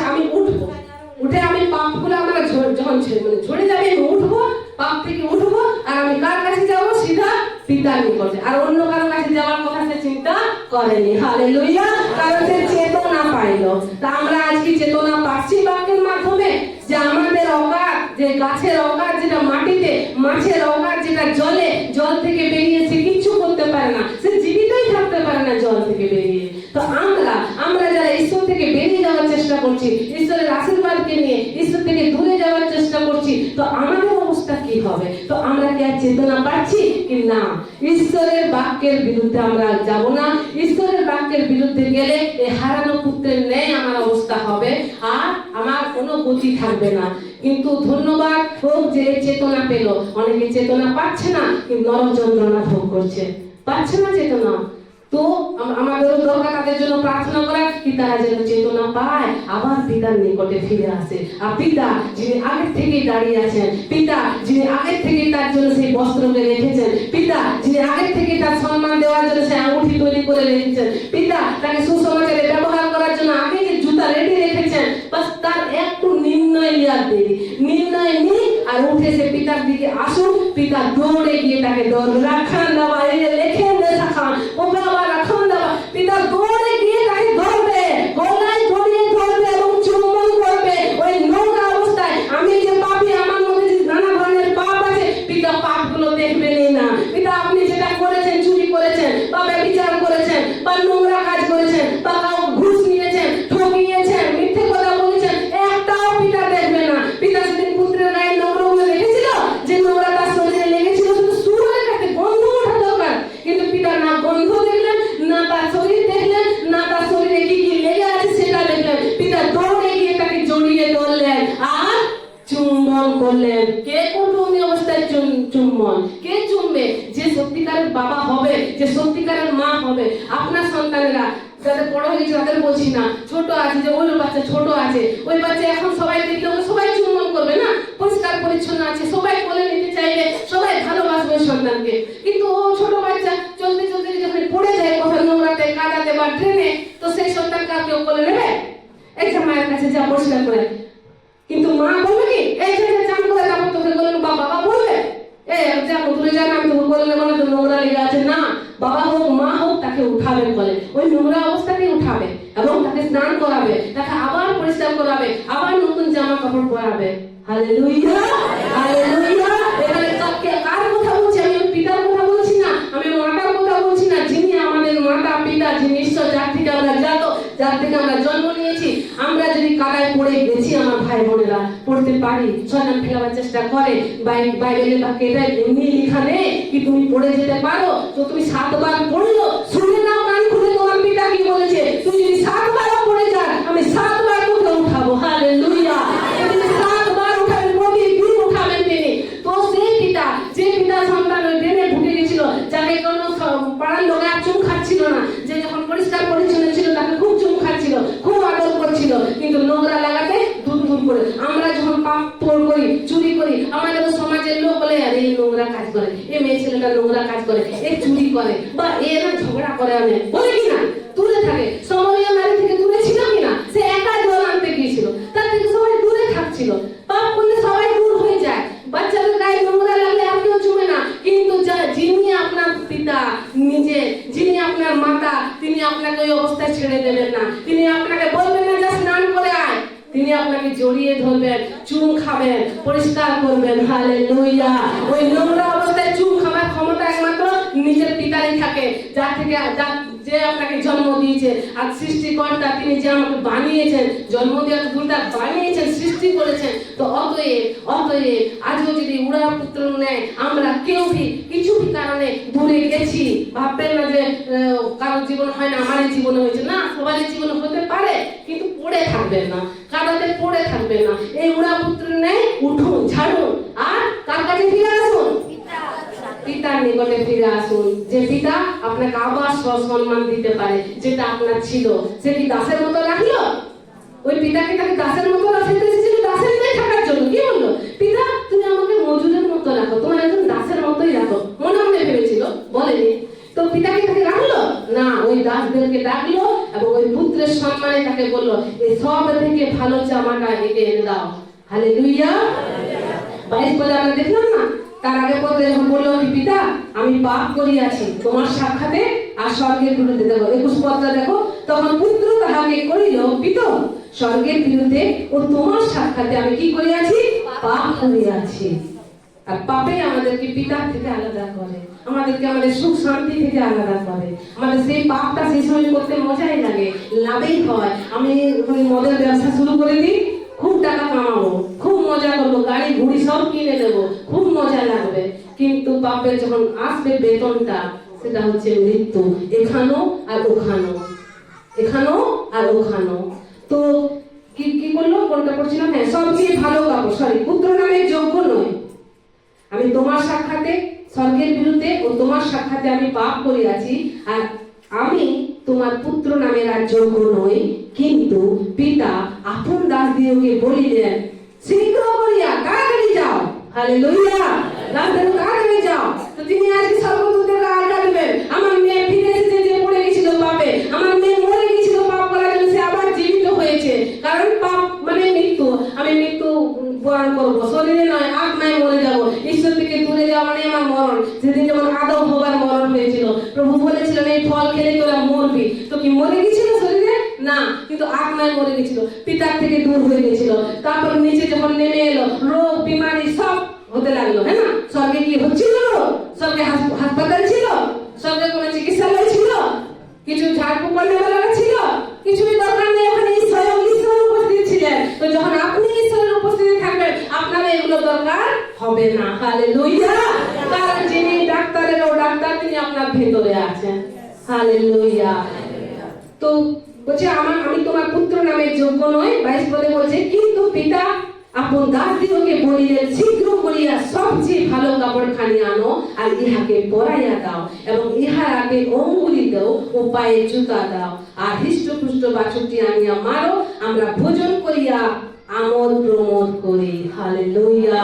একজন পাপী যখন মন ফেরায়, এটা শুধু বপ্তিস্মা নেওয়ার সময় নয়, এই বচনটা আমি যদি পাপ করছি আর আমি বিছানায় বসে বসে যদি মন ফেরাচ্ছি কি আমি আর করবো না পিতা, আমি কাঁদছি পিতার সামনে, আমি আর্তনাদ করছি যে প্রভু আমার দ্বারা হয়ে গেছে এই ভুলটা, আমি আর করবো না, তো আমি কি করছি, আমি মন ফেরাচ্ছি। আর একজন পাপী যদি মন ফেরায়, তো স্বর্গদূতেরা কি করে, আনন্দ করে। সেদিন যখন এই হারানো পুত্র ওরা পুত্র মন ফিরালো এবং পিতার নিকটে এলো, তো কি হচ্ছে সেখানে, তার দাসীদেরকে বললে যাও হৃষ্টপুষ্ট বাছুরটি মারো, আর কি করবো আমরা, ভোজন পান গান আনন্দ চলছে, আমোদ প্রমোদ চলছে। কেন? ওই পুত্র ফিরে এসেছে। কারণ পিতা কি বলছে 24 পদে, কারণ আমার এই পুত্র মরিয়া গিয়াছিল, মরে গেছিল, সে তো দূর দেশে গেছিল, সে তো বেঁচেই ছিল, সে তো ওখানে কি নোংরামি করছিল, সে তো টাকা পয়সা ওড়াচ্ছিল, মরে তো নেই। কিন্তু পিতা এখানে কেন বলছে মরে গেছিল, কারণ সে আমার থেকে দূরে গেছিল। এখানে স্বয়ং ঈশ্বর বলছেন আমাদেরকে, সেই পুত্র সেই কন্যাদেরকে যারা প্রভুর বাক্য থেকে এখন দূরে আছো, প্রভুর বাক্য ছেড়ে দূরে অন্য কিছু করছো, প্রভুর আজ্ঞাতে কাজ করছো না, প্রভু যদি মানা করছেন নেশা বিকতে, তুমি নেশা বিকছো, তো কি করছি, আমি প্রভুর থেকে বেরিয়ে গেছি, মানে আমি মরে গেছি, আমরা মরা। কেন আমাদেরকে বলছে কি জীবিত দেশে গমনাগমন করো, আমরা এখন সকলে জীবিত, যারা যারা প্রভু যিশুকে জেনেছি বিশ্বাস করেছি, আমরা জীবিত, আমরা মরা ছিলাম যতদিন আমরা প্রভুকে জানিনি, হালেলুয়া। তো বলছে এই পুত্র আমার মরে গিয়েছিল, মরিয়া গিয়েছিল, এখন বাঁচিল, এখন বাঁচিল, যে মুহূর্তে আমি পিতার কাছে আসবো আমিও বেঁচে যাব, হালেলুয়া। আর হারাইয়া গিয়াছিল, এখন পাওয়া গেল, হারিয়ে গিয়েছিল, পিতার থেকে দূরে বেরিয়ে গিয়েছিল মানে হারিয়ে গিয়েছিল, তাকে খুঁজে পাওয়া যাচ্ছিল না। কিন্তু সে পিতা তাকে টেনে নিয়ে আসবে না, সে সময় পিতা মানা করেনি। আপনি যদি এখনই বেরিয়ে যেতে চান, আপনি যদি ঈশ্বরের বাক্যের বিরুদ্ধে যেতে চান, তো আপনাকে পিতা জড়িয়ে ধরবে না, ধরবে? আপনি যদি পাপ করার আসেন, ঈশ্বর বলবে মা করিস না, মা কিচ্ছু বলবে না। সেদিন এই পুত্রকে কিচ্ছু বলেননি, সাদা একটা সম্পত্তি ভাগ করলো আর দিয়ে দিল, দুই পুত্রকে ভাগ করে দিল, কিচ্ছু বললেন। আজ আপনিও যদি ঈশ্বরের বিরুদ্ধে কাজ করছেন, ঈশ্বর আপনাকে এসে স্বয়ং এসে দাঁড়িয়ে বলবে না এটা করিস না মা, কারণ তার জন্য তিনি বাক্য রেখেছেন, এটা পড়ো আর বুঝে নাও তুমি কি করছো, ভুল করছো না ঠিক করছো, তার বাক্য আছে, হালেলুয়া। তো পিতা থেকে দূরে যাওয়া মানে মরে যাওয়া, আর পিতা থেকে দূরে যাওয়া মানে হারিয়ে যাওয়া। আর পিতা মানে এই নয় কি শুধু চার্চে থেকে আমি দূরে আছি, চার্চে এসেও অনেকে পিতা থেকে দূরে আছে, চার্চে এসেও পিতা থেকে দূরে আছে, তো পিতার নিকটে এসো। পিতার নিকটে এলো, চার্চেও আসতে থাকবে। হালেলুয়া। তো তারপরে এইসব যখন হচ্ছে, তার বড় পুত্র কোথায় ছিল? দেখুন, খেতে, সে নিজের কাজ করছে। সেই পুত্র খারাপ কাজ করে এলো আর পিতার কাছে এসেছে, কিন্তু যে পুত্র পিতার কাছেই ছিল, এই পুত্রকে কাকে দর্শাচ্ছে? যারা ঈশ্বরের বাক্যকে মানে, পুঙ্খানুপুঙ্খ মানছে, পিতার কাছেই আছে। কষ্ট হলেও সে কি বিছানায় বসে আছে? বন্ধু বান্ধবদের সাথে আমোদ প্রমোদ করছে? সে বাড়িতে যখন আমোদ প্রমোদ হচ্ছে, সেই বড় পুত্র জানো না সে খেতে কাজ করছে। ক্ষেত মানে এখানে কি দর্শাচ্ছে? ক্ষেত মানে কি দর্শাচ্ছে? ঈশ্বর ক্ষেত, আর আমরা আকনা বাঁচাচ্ছি, না? আমরা গম বুঝছি। তো সেই ক্ষেত হচ্ছে ঈশ্বরের, যেটা আমরা ঈশ্বরের কাজ করছি, সেখানে ওই ছেলে কাজ করছে, মানে সে তখনও ঈশ্বরের কাজে ব্যস্ত আছে। সে হয়তো কোথাও প্রচার করছে, সে হয়তো কোনো আত্মাকে বাজাচ্ছে বা কারো কাজে যাচ্ছে, তো সে তখনও খেতে আছে, মানে কাজে আছে। ঘরে আমোদ প্রমোদ হচ্ছে, দাসীরা নাচ নাচাই করছে, কারণ ছোট পুত্র যে মরে গেছিল সে ফিরে এসেছে, কিন্তু যে কার্যকর আছে তখনও কার্য করছে। হালেলুয়া। ঈশ্বরের যে মানে আজ্ঞাকারী পুত্র, সে সবসময় কাজেই করে, সে কার্য করতে থাকে, ঈশ্বরের কিছু না কিছু কাজে সে লিপ্ত থাকে। সে ঘরেও বসে আছে, তখনও সে ঈশ্বরেরই কাজ করছে, আত্মা বাঁচানোর কাজ করছে, সে কোনো প্রার্থনা চালাচ্ছে। হালেলুয়া। মানে সে সবসময় কিছু না কাজে, ঈশ্বরের কাজে সে লিপ্ত আছে, কোনো না কোনো মাধ্যমে, কোনো না কাউকে দুটো কথা বলে সে শান্তি দিচ্ছে ঈশ্বরের বাক্য বলে। তো এই ছেলেও, এই বড় পুত্র, যাকে কোনোদিন বলছে, কি বলছে যখন পড়ে পড়বো, বলছে আমার জন্য তো তুমি কোনোদিন মারোনি, একটা ছোট বাছুরও তুমি আমার জন্য মারোনি, অথচ আমি তোমার আজ্ঞা মানি, আমি তোমার কাছে আছি, তোমার সেবা করছি, আমি আমার বন্ধু বান্ধবদের নিয়ে একটু আনন্দ করবো, তার জন্য কোনোদিন একটা গরু বাছুর মেরেছ? মারোনি। কিন্তু যে পুত্র তোমার বেশ্যাগামী হয়ে গিয়েছিল, সেই পুত্র যখন ফিরে এলো, তার জন্য তুমি এটা করছো? তো ছেলে, বড় ছেলে রেগে গেছিল। তো পুত্র, এই পিতা তখন কি বলেছিল? 28 পদে দেখবো, তাহাতে সে ক্রুদ্ধ হইয়া উঠিল, ভিতরে যাইতে চাইল না। যখন দাসদাসীদেরকে জিজ্ঞাসা করলো, আচ্ছা এত কি হচ্ছে, সে জানেও না বেচারা, সে নিজের কাজে মস্ত আছে, ঈশ্বরের কাজ করে বেড়াচ্ছে, কি হচ্ছে সে জানে না, আর ও করে যাচ্ছে ঈশ্বরের কাজ। তোমরা আমার নিয়ে কি বলছো বলো, কি করছো করো, ও করে যাচ্ছে ঈশ্বরের কাজ। আমাকে যে প্রভু কাজ দিয়েছে আমি করে যাব, আমাকে যে চাকরিতে তিনি রেখেছেন সেই চাকরি আমি দিন রাত করে যাব। হালেলুয়া।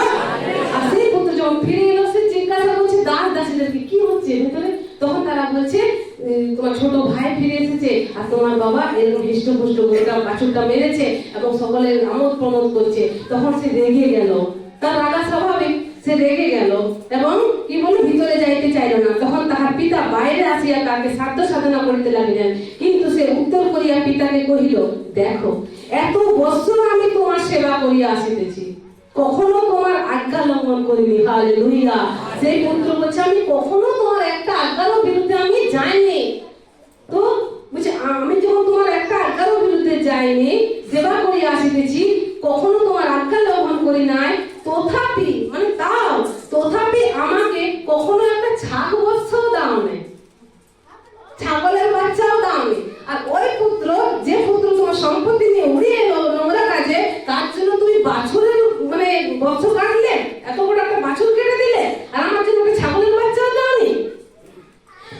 যেন আমি নিজ মিত্রগণের সহিত আমোদ প্রমোদ করিতে পারি, কখনো আমি আমার বন্ধুদের সহিত আনন্দ করবো, তার জন্য তুমি একটা ছাগলের বাচ্চা আমাকে দাওনি। সে না কিছু পেয়েও নিষ্ঠাবান হয়ে পিতার আজ্ঞা মেনে ওই বড় পুত্র কোথায় ছিল? পিতার গৃহে। সে পিতার গৃহে ছিল, সে বলছে যে আমার জন্য ছাগ বস্ত্র দাওনি, কিন্তু তার তো ওই শুয়োরে থাকার মতন অবস্থা হয়নি। সে আশীর্বাদ ছিল না, সে সুস্থ ছিল, ভালো ছিল, পিতার গৃহে ছিল, সুরক্ষায় ছিল। হ্যাঁ, সে একটা বলছে, যখন ছেলের জন্য ছাগ বাছুর, একটা হৃষ্টপুষ্ট বাছুর যখন মেরেছে, সে নিজের ক্ষোভ জানাচ্ছে কি আমার জন্য তুমি একটা ছাগলও মারোনি, আর ওই ছেলের জন্য তুমি মারলে। তো সে জানাচ্ছে, তখন পিতা কি বলছে, দেখুন পিতা কি বলছে 30-এ, কিন্তু তোমার এই যে পুত্র বেশ্যাদের সঙ্গে তোমার ধন খাইয়া ফিরে আছে, সে যখন আসিল তাহারই জন্য হৃষ্টপুষ্ট বাছুরটি মারিলে। তখন পিতা তাকে বলছে 30 পদে, তিনি তাহাকে বলিলেন, বৎস। আপনারা শুনুন, যারা ঈশ্বরের পুঙ্খানুপুঙ্খ আজ্ঞা মানছেন, যারা ঈশ্বরের কাজে সবসময় ব্যস্ত আছেন, শুনুন, যদি কেউ আসছে ফিরে আর পাপি ছিল সে আপনারা জানেন, কিন্তু এসে নিয়ে দেখছেন অনেক আশীর্বাদ পাচ্ছে, তার ছেলে চাকরি পেয়ে গেল, তার ঘরে অনেক বড় একটা ঘর দাঁড়িয়ে গেল, তো আপনারা দুঃখ পাবেন না? আপনারা যারা ঈশ্বরের আজ্ঞা মেনে চলছেন, সবাই পিতা বলছে আমার তো সব করে, কিন্তু এটা মরে গিয়েছিল, এতদিন বাইরে ছিল, মরে গিয়েছিল, সে ফিরে এসেছে, তার জন্য আমোদ প্রমোদ, তার জন্য হয়তো সে প্রথম চার্চে আসছে, অথচ সে পাপ করতো আমরা জানি, কিন্তু এসে নিয়ে আশীর্বাদকে পায়, তখন আমরা এই বড় পুত্রের নিয়ে রাগ করি। হ্যাঁ, আমি এতদিন চার্চে আছি, আমি এতদিন ঈশ্বরের আজ্ঞা মেনে চলছি, কোনো কিছু ভুল করিনি, আর আমার বেলাতে কিছু নেই, আমি এখন ওই ঝুঁকি ঘরেই আছি, আমি এখনো আমার ছেলে মেয়ে এখনো কোনো চাকরি পেল না, বা আমি এখনো চাকরি পেলাম না। তো পিতা ও পাপী ছিল, ও এই দুদিন ওর আশা হলো চার্চে, তুমি তাকে এত বড় আশীর্বাদ দিয়ে দিলে। আমরা করি না? আমরা মনে মনে চিন্তা করি কিনা যে ওই ব্যক্তিটা এই নেশা বিকত বা কেউ আরো জঘন্য কাজ করতো, আমরা মনে মনে ভাবি প্রভু সে আস্তে আস্তে তুমি তাকে এত বড় আশীর্বাদ দিয়েছো, আর আমি 10 বছর আছি তোমাতে, এবং শুধু আছি না, বাক্য বলছে আমি তোমার আজ্ঞা মেনেছিলাম, তোমার সেবা করছিলাম, তো আমার জন্য তুমি 7 বছর মার। তখন পিতা কি বলছে দেখো, তিনি তাহাকে বলিলেন বৎস তুমি সর্বদাই আমার সঙ্গে সঙ্গে আছো, হালেলুয়া। আর যাহা যাহা আমার, পিতা বলছে যাহা যাহা আমার সেটা কার? সেটা সকলই তোমার, হালেলুয়া। পিতা যা কিছু তাকে কার আজ্ঞা মানতে বলাবে সেগুলো সব যেটা পিতা, তো পিতার কোনটা বাকি আছে? সবই তো পিতা। তো পিতা বলছে তুই আমার সঙ্গে সঙ্গে আছিস, আমি তোর সঙ্গে সঙ্গে আছি, আর আমার যা সব তোর, হালেলুয়া।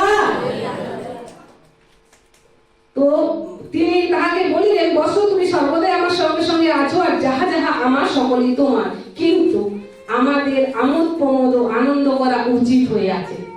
যখন কোনো পাপী ব্যক্তি আশীর্বাদ পাচ্ছে, আমার ভাই বোনেরা যারা নিষ্ঠাবান হয়ে প্রভুতে আছো, যারা প্রভুর আজ্ঞাকে মানছো, তারা দুঃখ পেও না, তার সাথে তোমরাও আনন্দ করো, এটা দেখে আনন্দ করো। কিন্তু পিতার থেকে বাইরে ছিল, মরা ছিল, সে নরক পথ যাত্রী ছিল, কিন্তু পিতা থেকে ওই মানে যখন এলো, পিতা থেকে সে গিফটে আশীর্বাদ করছে, আমোদ প্রমোদ, পিতা খুশি হচ্ছেন, আনন্দ করছে। তুমি তো আছোই পিতার সাথে, সবকিছু তো তোমারই ভাই, সবকিছু তো তোমারই বোন, যে তুমি মানছো ঈশ্বরের আজ্ঞা, যে তুমি ঈশ্বরের ঘরে আছো, ঈশ্বরের সেবা করছো, সবই তোমার। কিন্তু ওই পুত্ররা, ওই যারা আসছে, যারা পাপ থেকে মন ফিরে প্রভুর কাছে আসছে এবং আশীর্বাদ পাচ্ছে, তাদের জন্য কি করো? তুমিও আমোদ প্রমোদ করো, আনন্দ করো। তো পিতা বলছে আমাদের আমোদ প্রমোদ আনন্দ করা উচিত হয়ে আছে, কারণ তোমার এই ভাই মরিয়া গিয়াছিল, এখন বাঁচিল, হারাইয়া গিয়াছিল, এখন পাওয়া গেল, হালেলুয়া।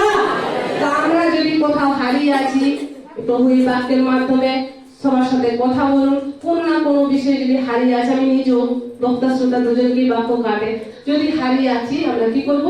ফিরে আসবো পিতার নিকটে। আর দেখলাম পিতার চরিত্র কি, পিতা আগের থেকেই দাঁড়িয়ে আছে, শুধু তাকাচ্ছে কখন আসবে, কখন আমার মেয়ে আসবে, আর কখন আমি দৌড়ে যাব। আর তার জন্য, আমার জন্য, আপনার জন্য সবকিছু রাখা আছে।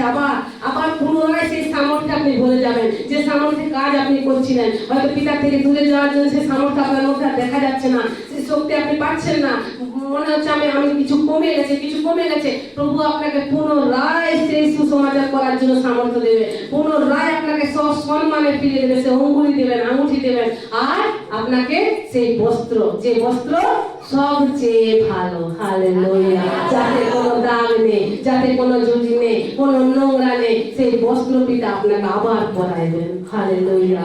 পিতা এই বাক্যের মাধ্যমে সকলকে আশীর্বাদ করুন, আমেন।